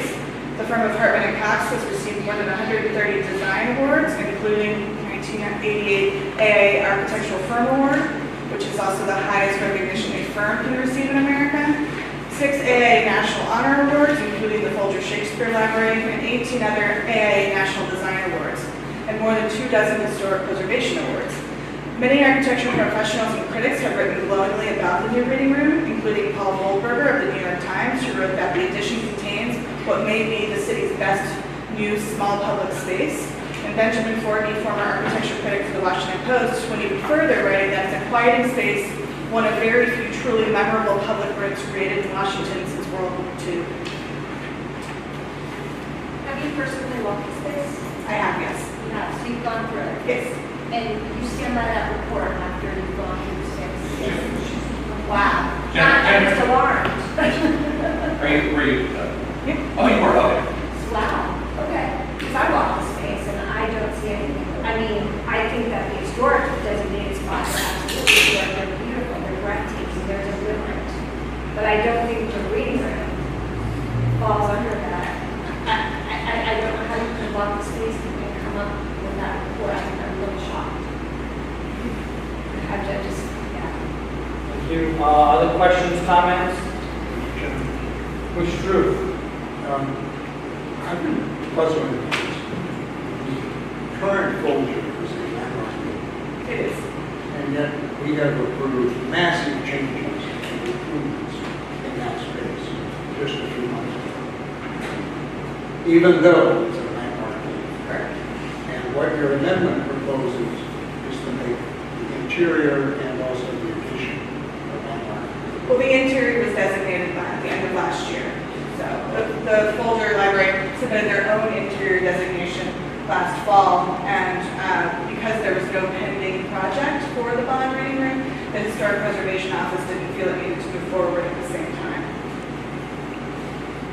So, and I've had this problem in other buildings as well, it turns out to be a distinction without a difference in terms of future modifications that one might want to make. They can make them if they can gain support for doing it. There is a process, so if the interior was designated, which will go before the review board at the end of the month, the changes that they're proposing to the bond reading room, the preservation league finds them to be quite successful. They're also reversible, and you would be supporting it before the historic preservation review board. So yes, there are changes that can be made in the future. I think there may be concern, and the Folger can speak to this, about the long-term goals of the Folger. But the Preservation Act does allow for changes to be made to buildings. Yes. I wrote down last time we met to talk about this, the term existential threat to the Folger, and I just can't buy. I can see it being awkward, difficult, maybe time-consuming, but it's not an existential threat to the Folger, particularly in Canada. Why did you propose the amendment? We proposed the amendment in 2016 is when our Landmarks Committee started working on it. We have a committee of volunteers that assesses buildings throughout the district and just begins preparing landmark nominations for them. This is a monumental building that didn't have extensive documentation that was available publicly, and so that's what we started working on. And they found that this building, this portion, the 1983 Cox edition, to be significant as well. I have one comment. The HPA application for the interior modifications, we've already put that on our consent agenda. So the actual change, we're all on board with it. So I just want to make sure we're clear on that. So extending the period of significance to 1983 would automatically grab into the interior, or is that a separate process? And is there a way that theoretically the outside can be landmarked, but the interior can not be? Yes, that can take place. As the application currently stands, it would go before the board with both the interior and exterior. The board could choose to designate the whole thing, just the exterior, or none of it at all. And more pressing questions. I understand that the case stands on its own, but we can't pretend that there's a precedent. Are there many landmarks, greater significance that have been extended to incorporate an addition? No, there are not at this point. And then No notable landmarks. your colleague mentioned a couple buildings that did quite a few years that were landmarked in the library in Telset. Is that a common occurrence in DC, or is this sort of a really unique situation? And do you think the threshold should be higher for a 36-year-old building than a 50-year-old building? And is that just sort of artificial number? Well, 50 years is the number that the National Register gives. DC does not have a designated time period. It's just that enough time needs to be passed that there can be academic work done on it to evaluate it. For instance, Arena Stage, very least, it was designated in 1980. It was designed and built in 1960, so it was only 20 years old. Third Church of Christ Scientist, which was demolished in 2011, that was proposed for designation in 1991. So it was at that point 20 years old. At that point, it wasn't designated until much later. But MLKS is also younger. Intelsat, which was designated 2 months ago or so, was built, I believe it's 1987. This is period of significance. And were those what criteria were those nominated under? Architecture. Seems really arbitrary. I mean, it just seems arbitrary. Like, why would we follow the national standard? It seems like you guys can just go in anywhere and say, I want to designate this as a national landmark. I guess, or a historic landmark. I guess my problem here is it just seems very arbitrary. I question the timing. I block the space. I do not believe that the 1983 edition meets the criteria. I think it should be a higher criteria. It's not 50 years. And it's troubling to me that you don't have a sense of it on the years. And it seems almost willy-nilly how things are operated out of your organization. And I'm in trouble. I'd like to pause the commissioner questions first. Let's see if there's questions from the audience. But I would certainly like to hear from the Folsom Theater, their perspective. I'll start with them first. Sure. Yes, please. So I appreciate having the opportunity to speak with you, and I know that we presented to your committee last week. I'll speak briefly to our opposition to the nomination and talk more about our mission, which is where I think the real threat and long-term exposure is, which Rebecca has already lost. So, as an institution, it's eminent. It contains a collection that really could not be found anywhere in the world, including Europe. It documents the history of Europe and the Atlantic world from 1470 to 1800. If you just lined up those books, the manuscripts, the printed books from that period, in our underground collection, it's 20,000 linear feet. It's a massive collection, and it's grown significantly since even the last edition. The mission of the institution is tied directly to the Paul Cray building, which, as we know from the exhibition that we currently have on Cray building, is meant to be a living memorial to literature, history, and to Shakespeare, deliberately placed at the footsteps of the Capitol because those things belong in a democracy. So the future of our work and our present mission is tied directly to this very important and precious building, which we are working to preserve. And that's the reason why the landmark, we applied to have that landmark. We do oppose the nomination on the merits. We feel that it is really a complementary addition. It is not itself a landmark. If you look through our packet, you'll see that the space behind the Paul Cray building is unfinished. It's largely unseen. It's also not a public space, as Goldberger claimed in his review of the building. It's visited by upwards of 1,000 readers from around the world here who are doing research. And sometimes it's visited by the public when there's a special event, such as the Capitol Hill Community Foundation Awards dinner, which we're happy to host, and also the Culture Gala. So these feel inconsistent to us.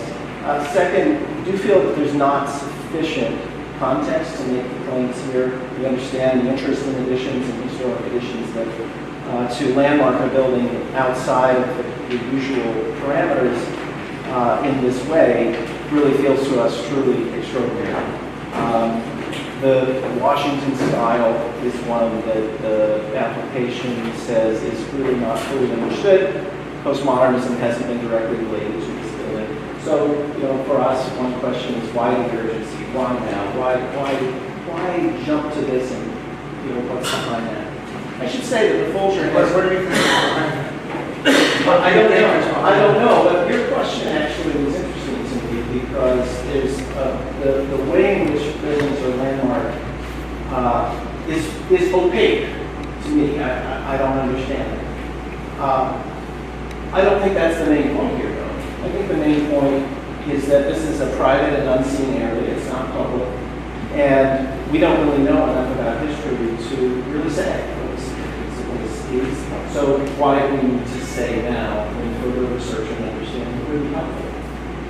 The third thing I want to stress in the application is that the Hartman Cox addition is clearly a supplement or a support to the Cray building. And this linkage is really important to understand. Our future as an institution depends on our ability to serve, exhibit, and work with this landmark collection in the Paul Cray building. And that's why the Folger Event Committee of the Amherst Board asked for expansion to take place on the southern side of this site, which is really the only place you can go. As the collection grows larger, we built vaults underneath. As we needed more space for physical readers, we then built a new reading room. But to freeze the Folger in the 1982 conception of what its needs were would bind us in the long term. And this is where I think the nomination is critical to our future. In 1982, it seemed like the future would be more people coming to look physically at a single book in a solo environment, working without digital media, without working with staff and other people. That has changed. People use collections like ours differently. They're also stored differently. We need to achieve better environmental conditions, and in the long term, there is room for improvement and room for growth in our collection. So I would say that just as in the late 70s, when the Folger engaged Hartman Cox to help it understand how to support its building and mission then, we cannot know what we will need in the future. And I feel that it is a threat to the Folger. It's the greatest one I've encountered since I've been director for 8 years. It'll probably be the greatest one we face while I'm here, I hope. To make a decision on this issue, for you to make a decision on this issue, we are not a federal institution. We're part of Capitol Hill. I live in Capitol Hill, and I appreciate having this local library and theater that's also an international landmark and really a world treasure. It is a momentous decision for you to decide to permanently bind the Folger in its use of this part of the site. I understand and I'm grateful that you have approved the modifications to bond, which, as Rebecca has said, are reversible. But there may come a time when we need to do something that is not reversible. And we will need to do it so that we can continue to work with a growing and precious collection in a landmark building that was purpose-built for this.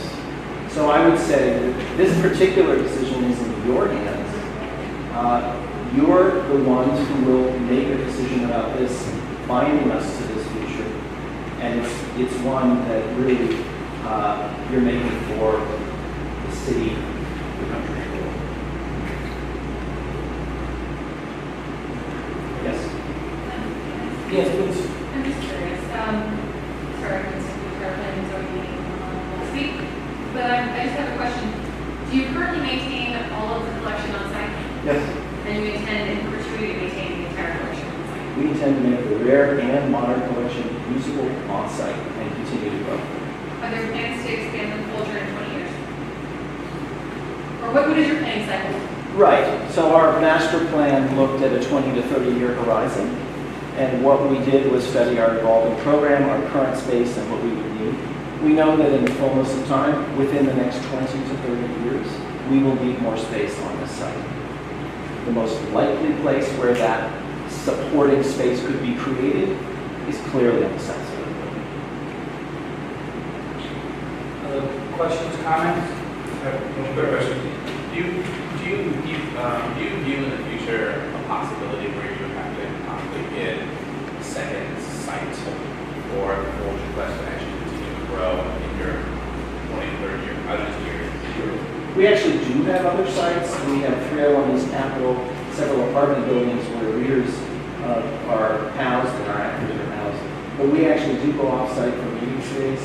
The key concern for us is that because we exhibit the collection, we invite teachers and students to touch it, and then we interpret it through theater and lectures, we actually have to be in that building, and the staff who preserves and maintains it has to be in close contact with it. So particularly for a curatorial exhibition, conservation, which is really the science of taking care of a collection like this.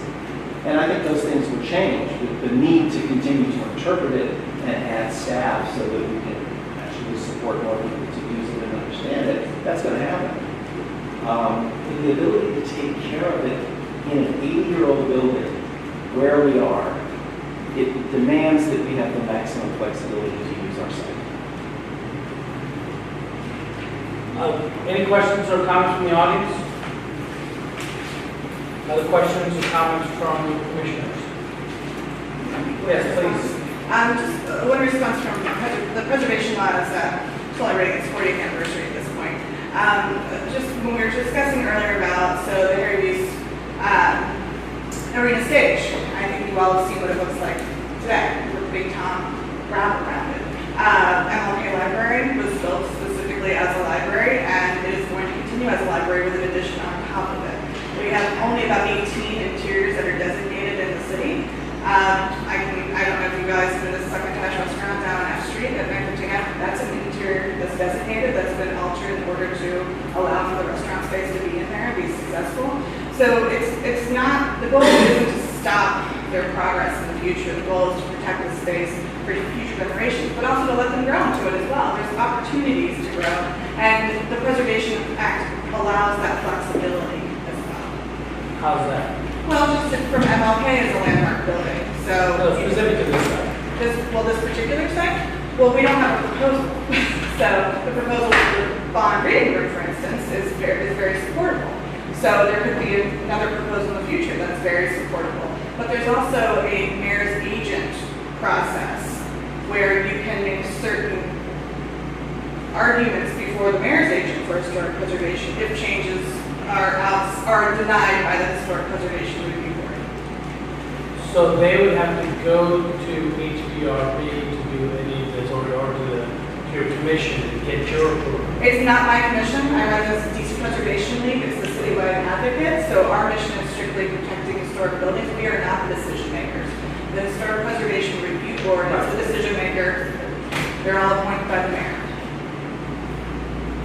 If I may, I think there are already robust limits to any institution, but ours in particular, because of where we are, to any change we would ever propose for this building. And so the mechanism of nomination seems extraordinary as a way to ensure our continued care and compliance. It already exists, and everything we proposed for our existing project was reviewed extensively with the community's input, staff, the ANC, advice, and support. So I think we can be trusted and have a great track record of showing that we're highly constrained and we embrace the mission of historic preservation. We do that. But to put a question mark out there and say, we know that reversible and minor changes that don't really change the current look of bond should be the rule for the foreseeable future seems really unusual. This is more of a question for consideration. So there's 700 landmarks. I guess I don't earlier ones aren't really relevant, but how many in the last 10 years have been approved with the owner composition? I don't have an answer for that. But at least one? Oh, definitely. Absolutely. Owner consent is not. I understand. I'm just curious how other people work. And we've got a great working relationship with DCPL. They came for a tour, we presented to the group, and I think we have the same general aims. But my job as the director of the Folger, answerable to the next generations who will use this building, is to preserve it and enhance it in the form that is the finest one we have, which is the Folger. And we agree that they're tremendous stewards of the building, and our mission is to preserve and protect and enhance buildings. So that we Any other questions? Thank you very much. Is there a motion? Trevor, if you want to go, I'm willing to. Right, well, I want to, obviously, colors, but I want to make sure that you do have something. I have a long answer. Then I will keep second. So I'm going to move that ANC 6B recommends HPRB deny application 1707 for amendment for previous designation to the Folger Shakespeare Library 203's capital. I'm going to make this motion with the following comments incorporated into our letter. And they sort of fit criteria, but it sort of also makes a match between. So the interiors of the 1983 edition are disjointed from the existing interiors of the 1932 building, and simply do not meet that threshold for the interior landmarking. There's 17 or 18 landmark interiors in the city. Most of us have been into that edition. It does not fall. Two, the exterior of the buildings, the addition, while clever and functional and attractive, I think everybody would agree, simply does not meet the threshold for landmarking. The location to the rear with limited visibility from the right of way prevents contributing significantly to the characteristics of architectural styles, architecture, building types, construction, engineering, and design of the District of Columbia, specifically one of the significance. The work of Apartment Cox is notable in the district. However, the work is still ongoing and it's difficult to put their work in perspective. Work of a master should be an incredibly high threshold. Quite simply, Warren Cox does not meet that. It's not say bad work, it just doesn't meet that threshold of a master. Four, the addition is simply too young to put into an historic perspective. Other less than 50-year-old designated buildings were standalone, purpose-built, functional, will honestly stand the test of time. And again, whether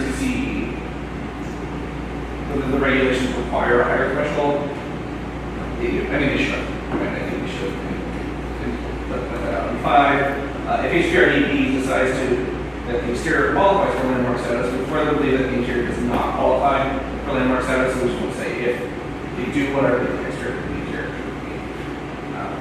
That's it. The motion's been made and seconded. Comments on the motion? I'll take credit for this. I thought that was great. I think you covered. Well, I think the motion was wrong, but. Well, I'm trying to hit specific things. You have to talk you're not talking their language, you're not getting heard. Right, and let me make a comment of my own. I have greater faith in the Shakespeare Theater and them to make a reasonable and thoughtful decisions about the future than I do whoever's appointed at a whim by the mayor, whoever that may be in the future, and the political winds. And I don't trust that as much as the Shakespeare Theater, who are committed to and demonstrably committed to improving its access, but then also to preserving and showing the great works of Shakespeare in an accessible way. That alone in the past demonstrated actions and their plans for providing additional access to people with disabilities and a broader community is a kind of demonstrated commitment that I look for when I say, do I trust them to make the right decision? And I do trust the Folger Shakespeare Theater, and I don't, and for the same reason, I don't trust members of HPRB to make that kind of decision. And I would certainly not want to hamstring the Shakespeare Theater in the growth and how they want to display that, and I trust them. We know I read it. Yes, sir. It wasn't clear to me for your last sentence. Was in the letter or if you were... It was in the letter. It was in the motion. Any other comments? Seeing none, all those in favor, raise your hands. 1, 2, 3, 4, 5, 6, 7. All those opposed? 1, 2. The motion passes 7-0.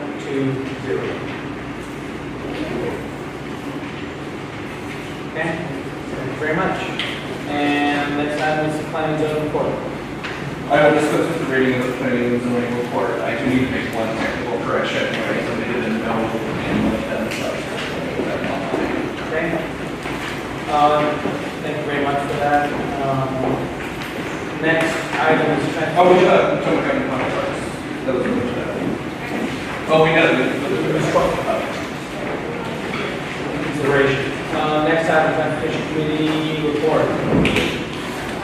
I'll dispense with reading the report, but I just want to mention, maybe to my colleagues here, or anybody else who's listening, who's left, that we do have another NOI from CDOT that seems to be coming out back to this lady. At any rate, I asked that it be put off. The due date is August 16th, I think. I asked that it be put off until September, and that was granted. So we didn't have to deal with it the last minute, because again, it's something that takes away. The only reason we have this really is that it takes apart one parking space. So, at any rate, it's a unique idea for creating a corral for bikes and scooters parking. So I think it will be an interesting discussion in September. So this is at 7:50, right? Yeah. Okay.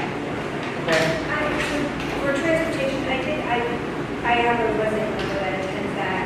I did hear from some folks on 3rd Street. They wanted to know if you would be sending a letter to request that 3rd Street be excluded. It's in the report, yeah, the committee, the details are in the report. The letter is drafted. It will say basically we support the concept, the research, collecting the research data. We support the 400 block of 8th Street as one of their study sites, but we don't support the 300 block of, 200 block of 3rd Street as a study site. And get the reasons why. But it's in the full report is in there. I just want to say, I appreciate that your committee listening to the concern of the neighbors and for putting that into it. So thank you. All right, next item, there's task force, not here, so we'll leave that alone. Next one, Livable Communities Task Force. Okay. Well, we've already discussed the temporary playground earlier in the evening. Just that, assume the construction will probably begin within the next couple of weeks, but we've asked to have no confirmation of a start date. However, the larger news is that in addition to that permit, last Thursday, or rather last Friday, DGS also submitted a public space permit for the construction on the overall project, which is, according to the permit, scheduled to begin the first week of December, and they have given themselves about a year and a half.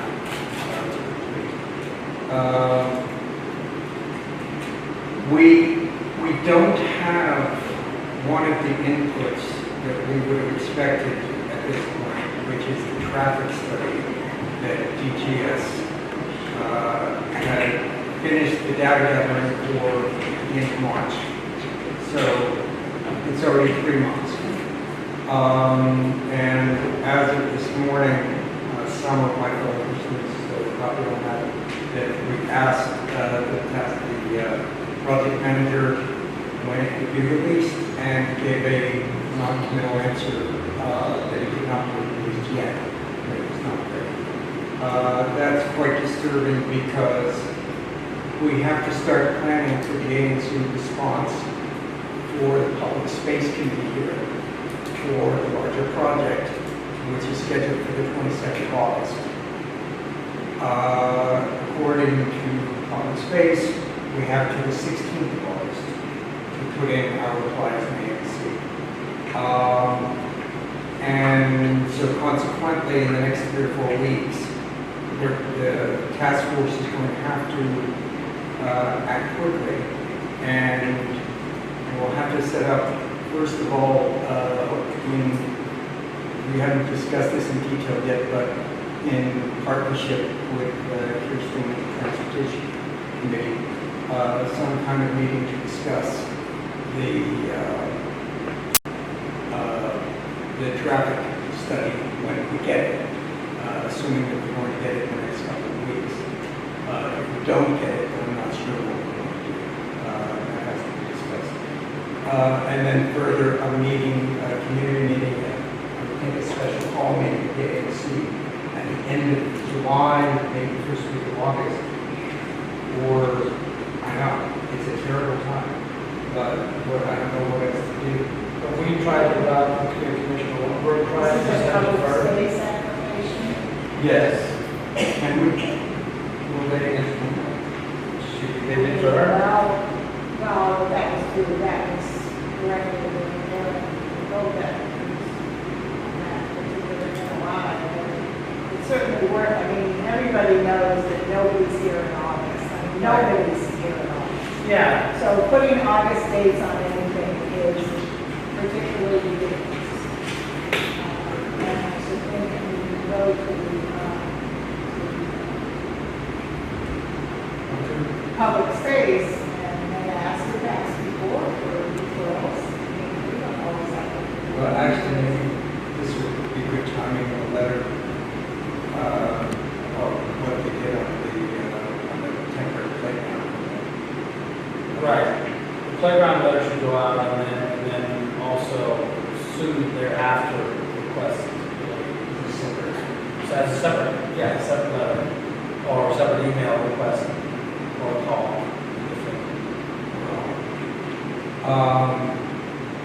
Vacation.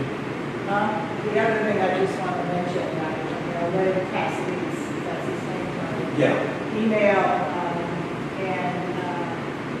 and then he indicated that, because you raised concerns about the closures of the slip lanes, et cetera, that would be part of the transportation report. He said that there would be NOIs, again, would have to be issued because you can't close a road without issuing NOI. And then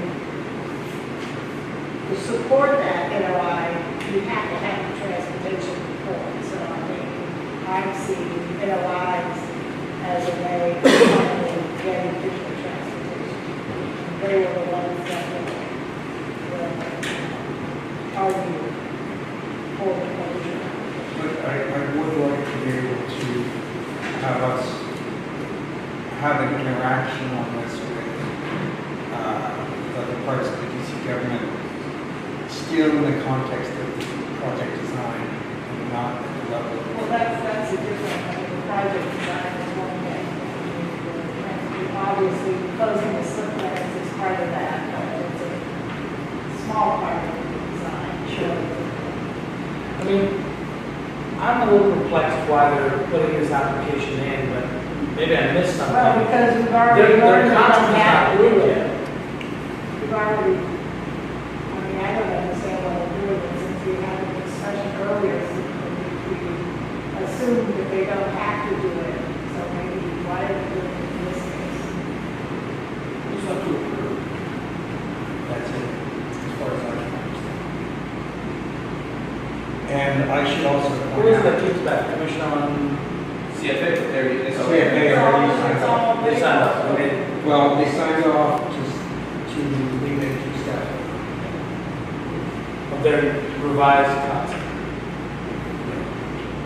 See, in the drawings I've seen, the more recent ones, still, and this is going to be a sticking point for me, is I don't see the drawings where they have a bus lane, the bus stop is moved to the island, to the plaza.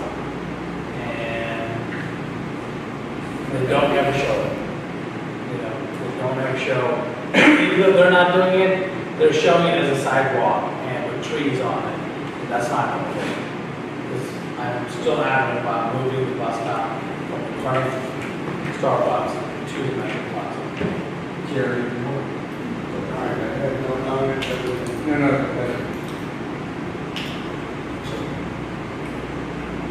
You have a comment. The letter from,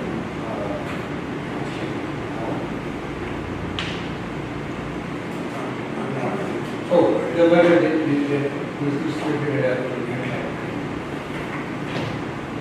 Alan wrote a letter, I know that they called and asked me whether we ever voted on that. I know they didn't. I'm lost. And I can't pinpoint the significance. Oh, that he sent a letter to VDOT asking them to move the bus stop. And that he felt strongly that it was something we could happen. It's linked to what you're saying about the bus stop. You're talking about on the plaza, right? Yeah, putting the bus stop on the plaza. That was the he didn't think it was discriminating. So that, okay, that's good to know, because I didn't get a copy of the letter. Sorry? I'm sorry, I don't think it's implementable, but that's not, I know people want that. I think it still is. Not 3 buses. But that's all right, that's. But the space there where the bus Not stop saying is. that tonight, although we have 50 minutes left, so we can sit here and chat all we want. But my one point is, the space is there for the current bus stop, that space is there for that same exact distance is there on the plaza. Anyway, all of these issues are things which deserve further discussion, and there will be a meeting of the Little Kings Task Force next Wednesday at 7 p.m. 17. Yeah. Location we haven't found one yet, but final one. And the basic purpose of that meeting is to discuss in more detail all the things we're talking about to figure out this limited time for the path forward.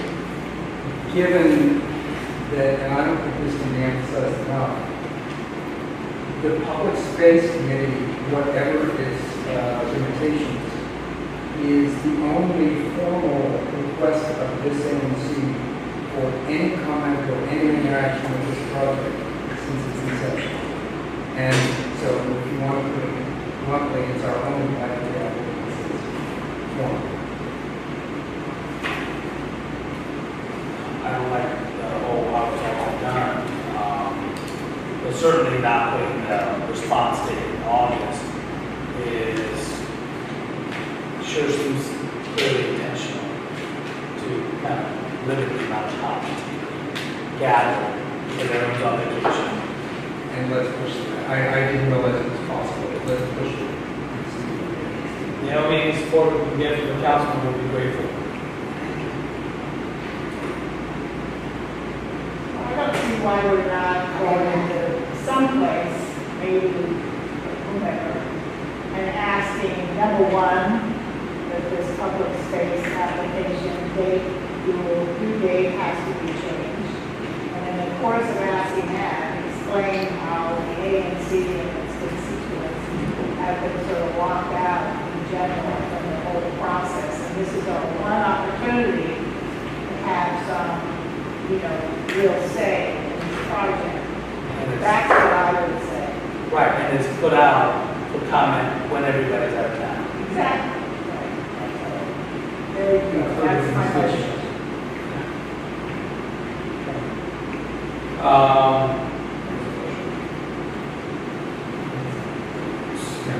Can you make a motion? Well, there was a motion. I just made a motion. But, Steve would like to make a motion. No, it's up to you.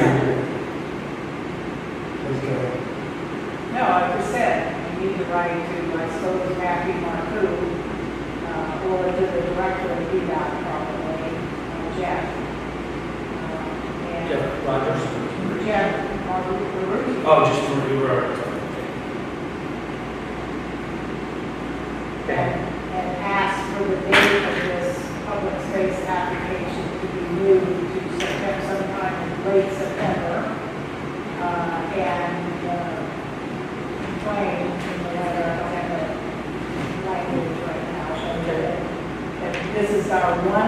opportunity because DGS is locking us out of the process.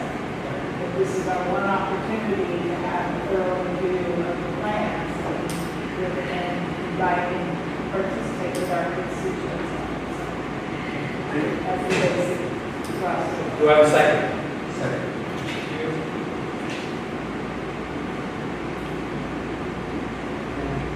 We have a motion and a second, comment on it. I agree with you, Commissioner Berg. We need to press this point, and something you said earlier is another example of what's happening, and I don't know why it's okay. It seems like it's more prevalent lately over the past 6 to 8 months in public space. The time frame for responses are shrinking, and then there seems to be an effort to limit, particularly for this project, the amount of comments that we can gather from those impacted, which is the commissioners that surround the plaza and the residents that surround the plaza. Other comments? Well, all the people that are going to use it, I mean, it's not just the people in the general area, but everybody on top of that. Yeah. And we should be able to get there. Absolutely. Okay, any comments?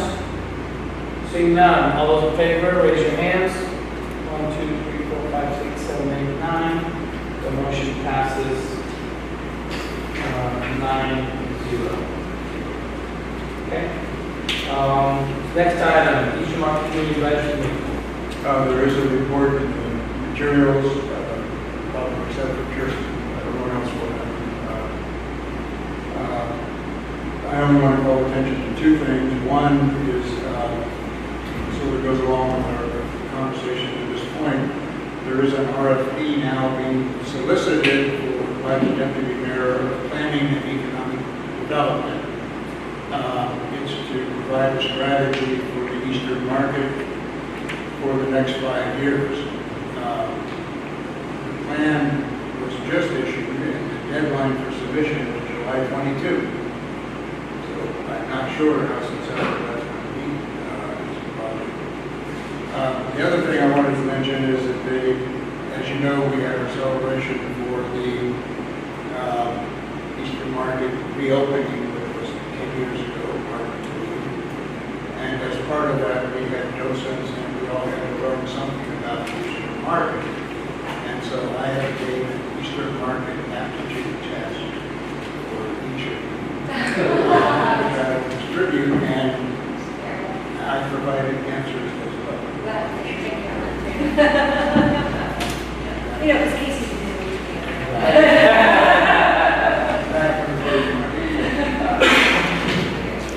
Okay, while that's going around, I'm going to keep moving. Next item is working group on Barracks Road. Yes, I've actually got 3 things that I want to go over. I want to let everyone know that sidewalk repair on 8th Street, that was basically starting from 8th and M Southeast going through Pennsylvania Avenue, should be starting in mid-August. So we got that going on. What does that mean, sidewalk repair? So what they're going to do is they're going to basically replace the broken pavers and cement them into the sidewalk the way they should have been done in the first place.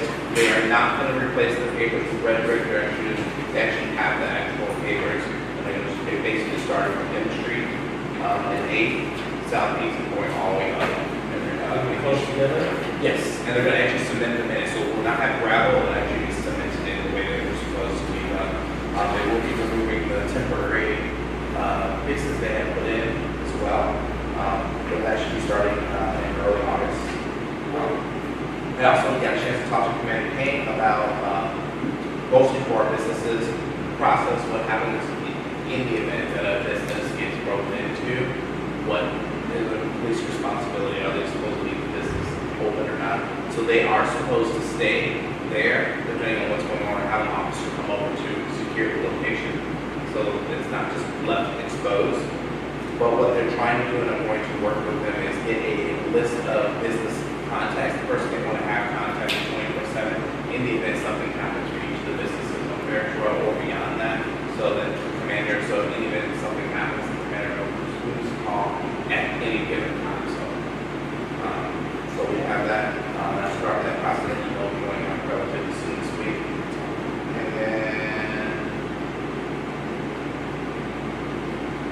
did have a meeting with, I also got a chance to talk to her about, Banner is having a coordination meeting with some of the agencies, so the Department of Health, community connections and some others, to better coordinate, working together, specifically with the 400 block on Page Street, so that making sure that resources are met for the people that need it, or the incidents happen with drugs, overdose, that they can address it faster, and have the agencies that deal with those particular issues there on hand at a much quicker rate than what they currently do. So, I don't bring well to your attention because it sort of comes up on us more for August,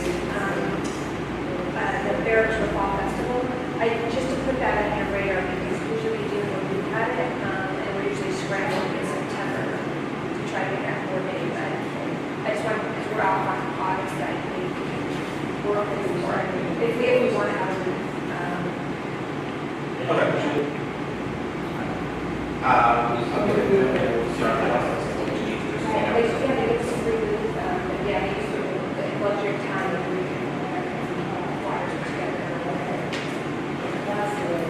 Question on the sidewalk repair, where did that come from, or how did that come to be?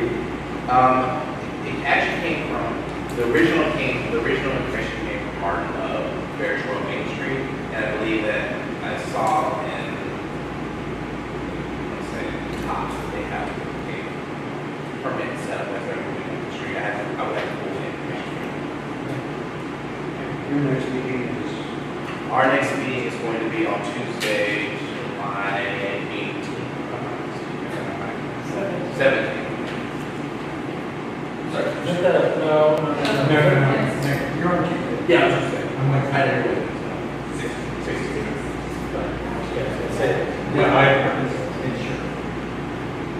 You mentioned that the fall festival is something that costs us money.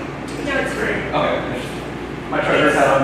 No, it's free, but in years, it would be nice to have some handouts for it. We have plenty of budget money for communication, but if we want to design something, even budgeted money, we don't need to vote on it.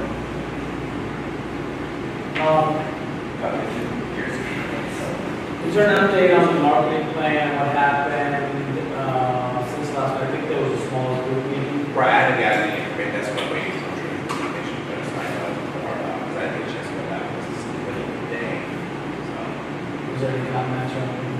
I haven't received that, that's not information. Well, incidentally, when that meeting was happening upstairs, the restaurant right next door got robbed. At like 12:30. Those. And the meeting upstairs,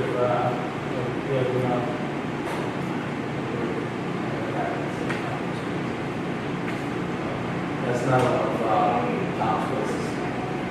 So that's 3 places up there that Felia's, Tortuga, Locals. Lolas. when, Tuesday. Not this So Tuesday. the last week Tuesday. Yeah. So so are there's they, no link between this and are they getting, No, they were giving Every me the front. front door. so when the pizza was robbed, I think it was because they were bringing the trash out, they probably had the door. But I'm actually meeting John tomorrow. And he says the interior traction. There's no reason for them to take it out, because they have an inside traction. I mean, do they have people that rob them on video, or they have videos, and, I mean, it's pretty blatant, right? Yeah, I mean, we discussed before, there was a stab, last time I had vacation, I got where there was a stabbing on the corner of Block 8th Street. So on Tuesday was the domestic. But again, this is a pattern that we need to really stop, and I'm open to all suggestions, and I'm trying to craft something new and innovative stuff. I stand with Martin, and I think there needs to be a satellite police station. I know it's been in the past, but I don't think they could run an establishment in 2 doors down and have a little substation like that. I mean, it'd be a lot cheaper just to have an officer go up and down the block. That's what I was thinking, like just, you know, Just walk down the block, down the block. Okay, anything else? That's all I have. Okay.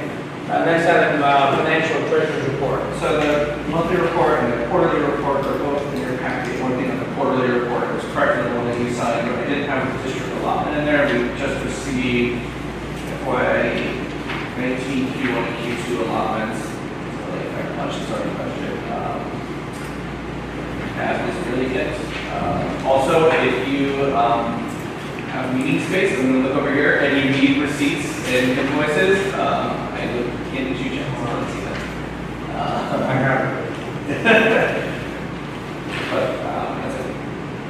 And if you do have expenditures with the budget, expenditures things like communications or just give me the exact numbers. So we need to put the quarterly report, right? I'm sorry? We need to vote on that. Oh, we do need to vote on the quarterly report. Thank you. So I move that we approve the quarterly report in your package amended to include the district allotment.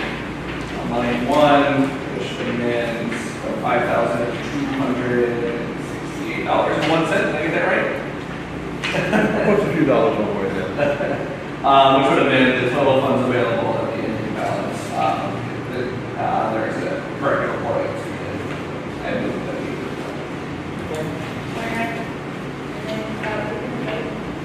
Yes, so going over to submit the report. All those in favor, raise your hands. Motion passes 9-0. do we need expenditures? That's coming up. That's coming up. Okay. Number 14, next one, ANC 6B administrative matters. We moved the June minutes into this area. I look for a motion to. Actually, I have a couple of comments that I have. On the bottom of page 3 of the minutes, 2 and 3 were deferred. HPA for 530 11th Street. Those need to be removed.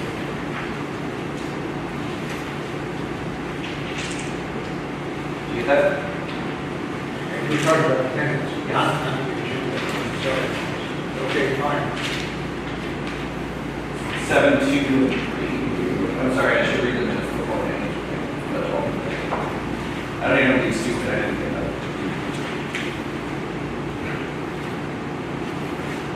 And on the next page on 8, there's some question marks for 1,000 block of Street.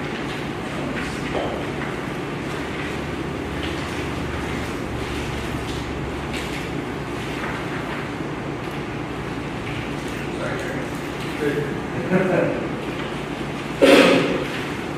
We've always been asking for help. Anyway, with that, I move that we approve the minutes. Second. Okay.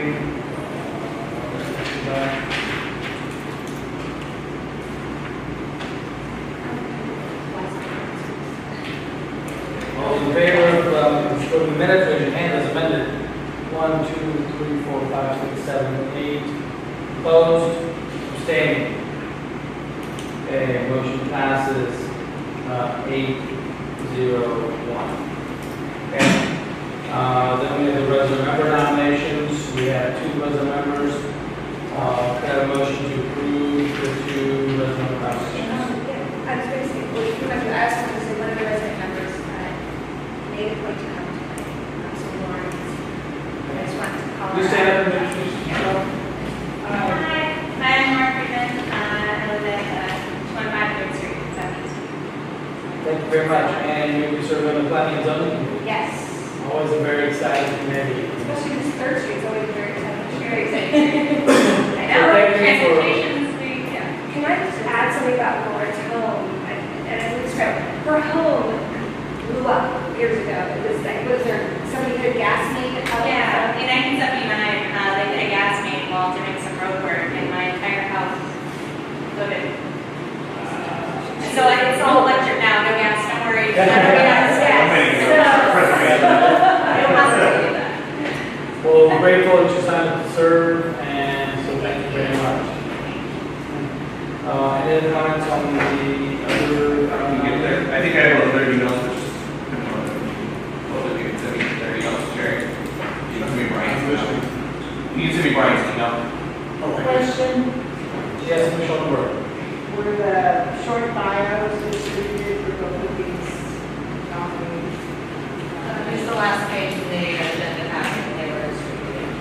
It was distributed again, using mine. Could somebody please check my email for using, because I'm not getting a lot of things. Thank you, Bob. Yes, please check that we're not using, nobody's using ANC6P.org.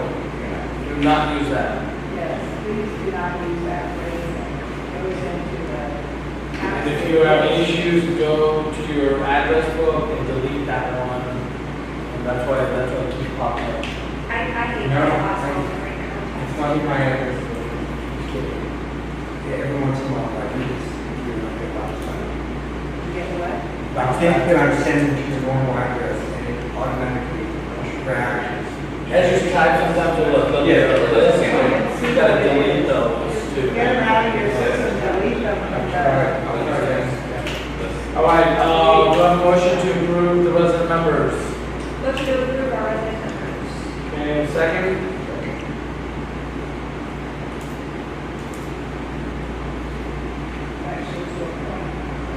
Point them to the I'll just make one comment since Lauren's here. The alley tax law case was set down, so that we will be hearing it next month.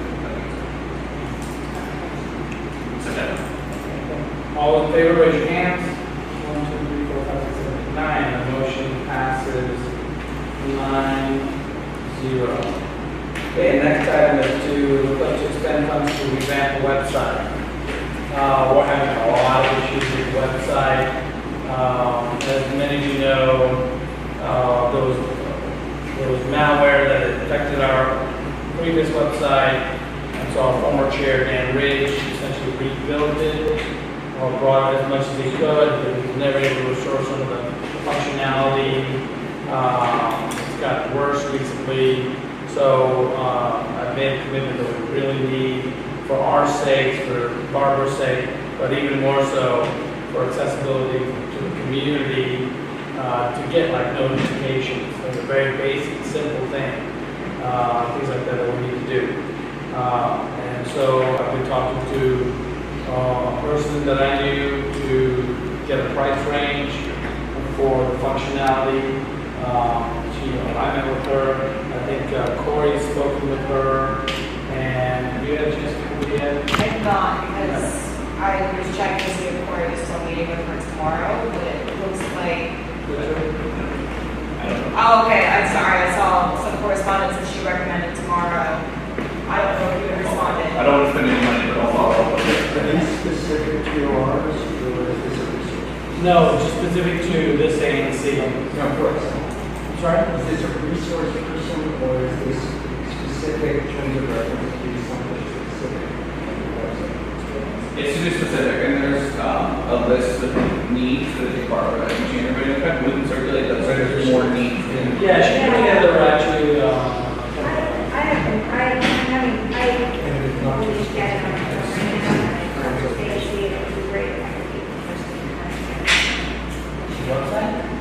not the website. That's the person. No, just, For your email. Alright. No, I can get it on my phone. I come to the problem when I try to get it onto to link it in. Yeah, so this person is really to try and help us move the website, and they know something else in the past. And it is an investment. I mean, if we can make things faster, not that I want to pay Barbara less, but if she just spend less time finding the website. I fight with even a space or an undo or a tab where it literally will mess up the format of the rest of the entire page. When I'm trying to replicate agendas or notifications, I don't know. And actually, someone just reminded me, I know that one problem Barbara had was when we were doing the notices for ANC, we had a lot of old information, we didn't have updated emails and everything. I sort of committed, I believe, to helping get that updated if we have a list.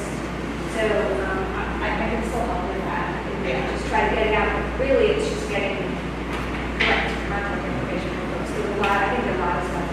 We had a lot of people shows, and I think it was because. Yeah, I mean, I've tried to collect them as we went along, establishments in your area, you have a good contact. In the ANC committee, there is a policy list of restaurants, establishments.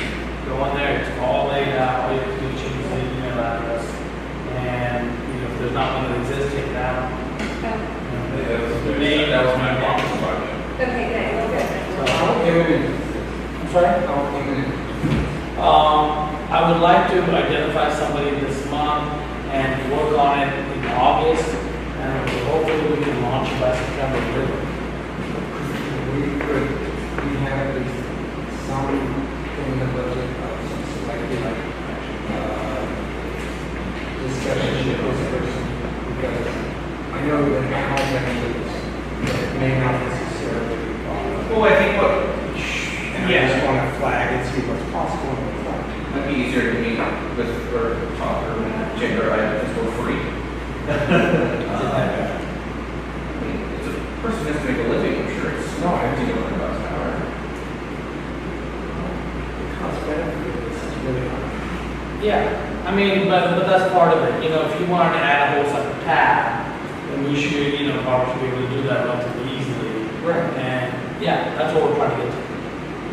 Right, but maybe if we want to just prioritize what you're trying to get to, so. I think what we're trying to do now is just to approve the budget, so we have 2 months to sort of. Yeah, sure. Exactly what it is. That's why I was asking. Yeah, so we'll submit we'll send around the notes, the summary of the notes from our conversation. I think it covers everything, but I would certainly welcome the additional items that you have. And if I may, I would, because Corey did mention that the cost with the person that you met with is substantially higher than what was expected, I would like to talk to Kirsten, the guy that she's used. Oh, Mosaic. What was it? Mosaic. Just to get a cost comparison between two people. They set up and manage my this. Okay. Yeah, I agree. I think it's definitely good to have multiple bids on. Well, I built my document. So there's websites we can use. So is it someone who's building it and then we're just going to take it over? That's the idea. Yes. Not to incur recurring. Okay. Right. And we're still trying to arrest control of website from being rich, which is also because he's paying the host. Right. So all that stuff we need to clear up. It's very ambitious to try and do it in a month, but we'll still want to happen. So anyway, we need to make a motion to approve some expenditures. Most of it might be budgeted, but it might go over budget. Okay, I'd like to make a motion to request expend funds to revamp the website of up to $4,000.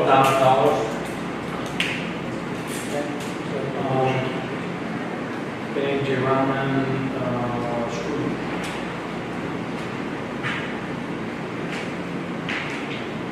Okay, all in favor, raise your hands. 1, 2, 3, 4, 5, 6, 7, 8, 9. I will send around an updated budget once I can get, some of the auditors to break apart a little bit.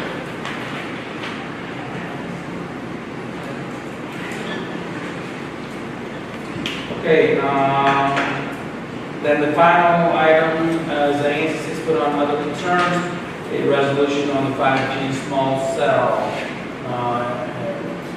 installations. Essentially, we're asking that, and I said that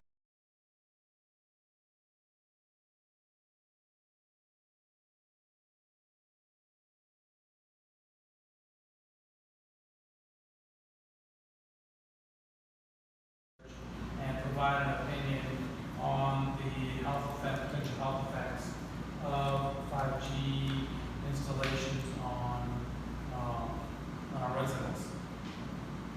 They often refer to the FCC, it's much lower, but then if you add them all together, you've got 3 of them, 3 companies on, essentially on different poles, but close to each other. What are the combined effects?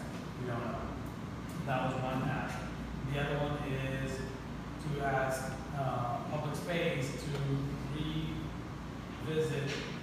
one specific item on their guideline, which is that or process, whereby if the ANC identifies a specific installation that is problematic, that we have an option to be able to say, hey, hold on a second. You know, we take another look at this. Currently, if the installers meet the guidelines, they don't need, they just need to notify, they can go forward. We have no path, no option of flagging it or providing any sort of input on why we think a particular installation is, would have an adverse impact on. I think it's ironic, I mean, God bless the tree advocates, but the hotel tower can't be within, what, 10 feet of a tree? or no, 15 feet of a tree, I think it is. It's 15 feet of a tree, but yet it can be within 10 feet of a person's bedroom. I thought that was, I know, I mean. Yeah, I mean, you know, yes, and the fact that, you know, yeah, they don't address that, and there's no, it's going to be that close to a house. What is the impact? There's been a number of countries, you saw the resolution, I don't know. I love the woman who said she's going to chop it down. I remember that.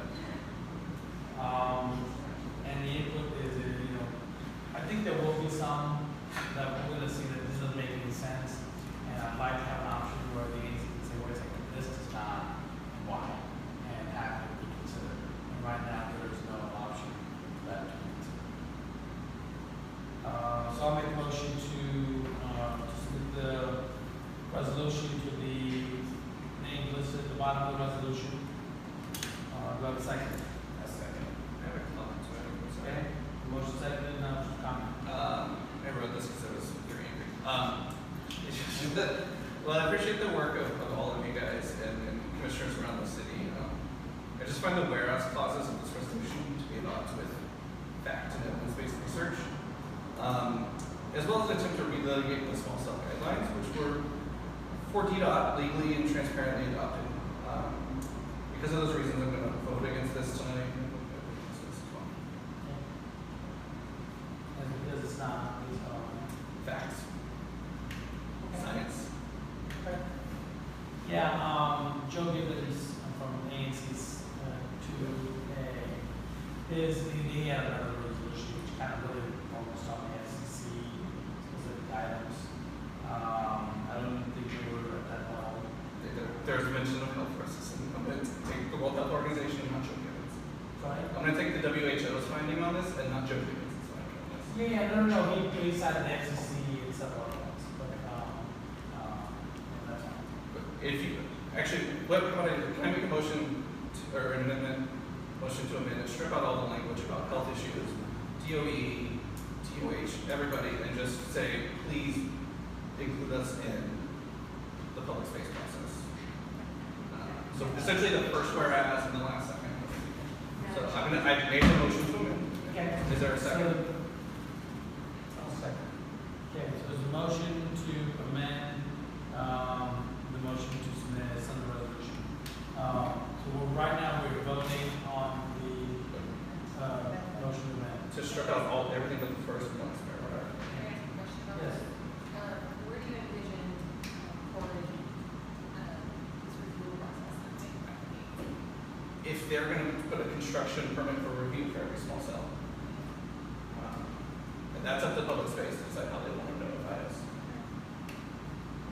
My understanding is that the notification which the packets we've gotten, that's it. That's it, that's I understand, and I understand asking for more.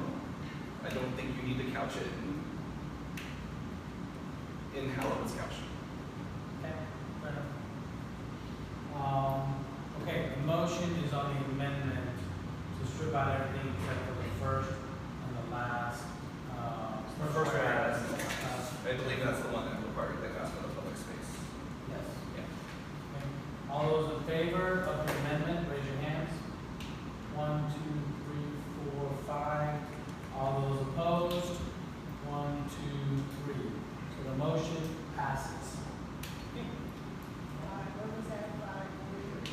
5, 3, 1.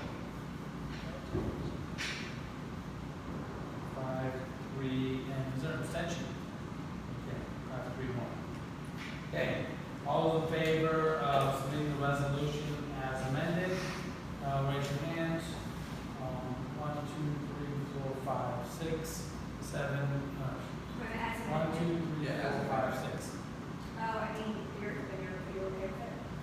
That's better than 0. It's better than, okay. Okay, there's one.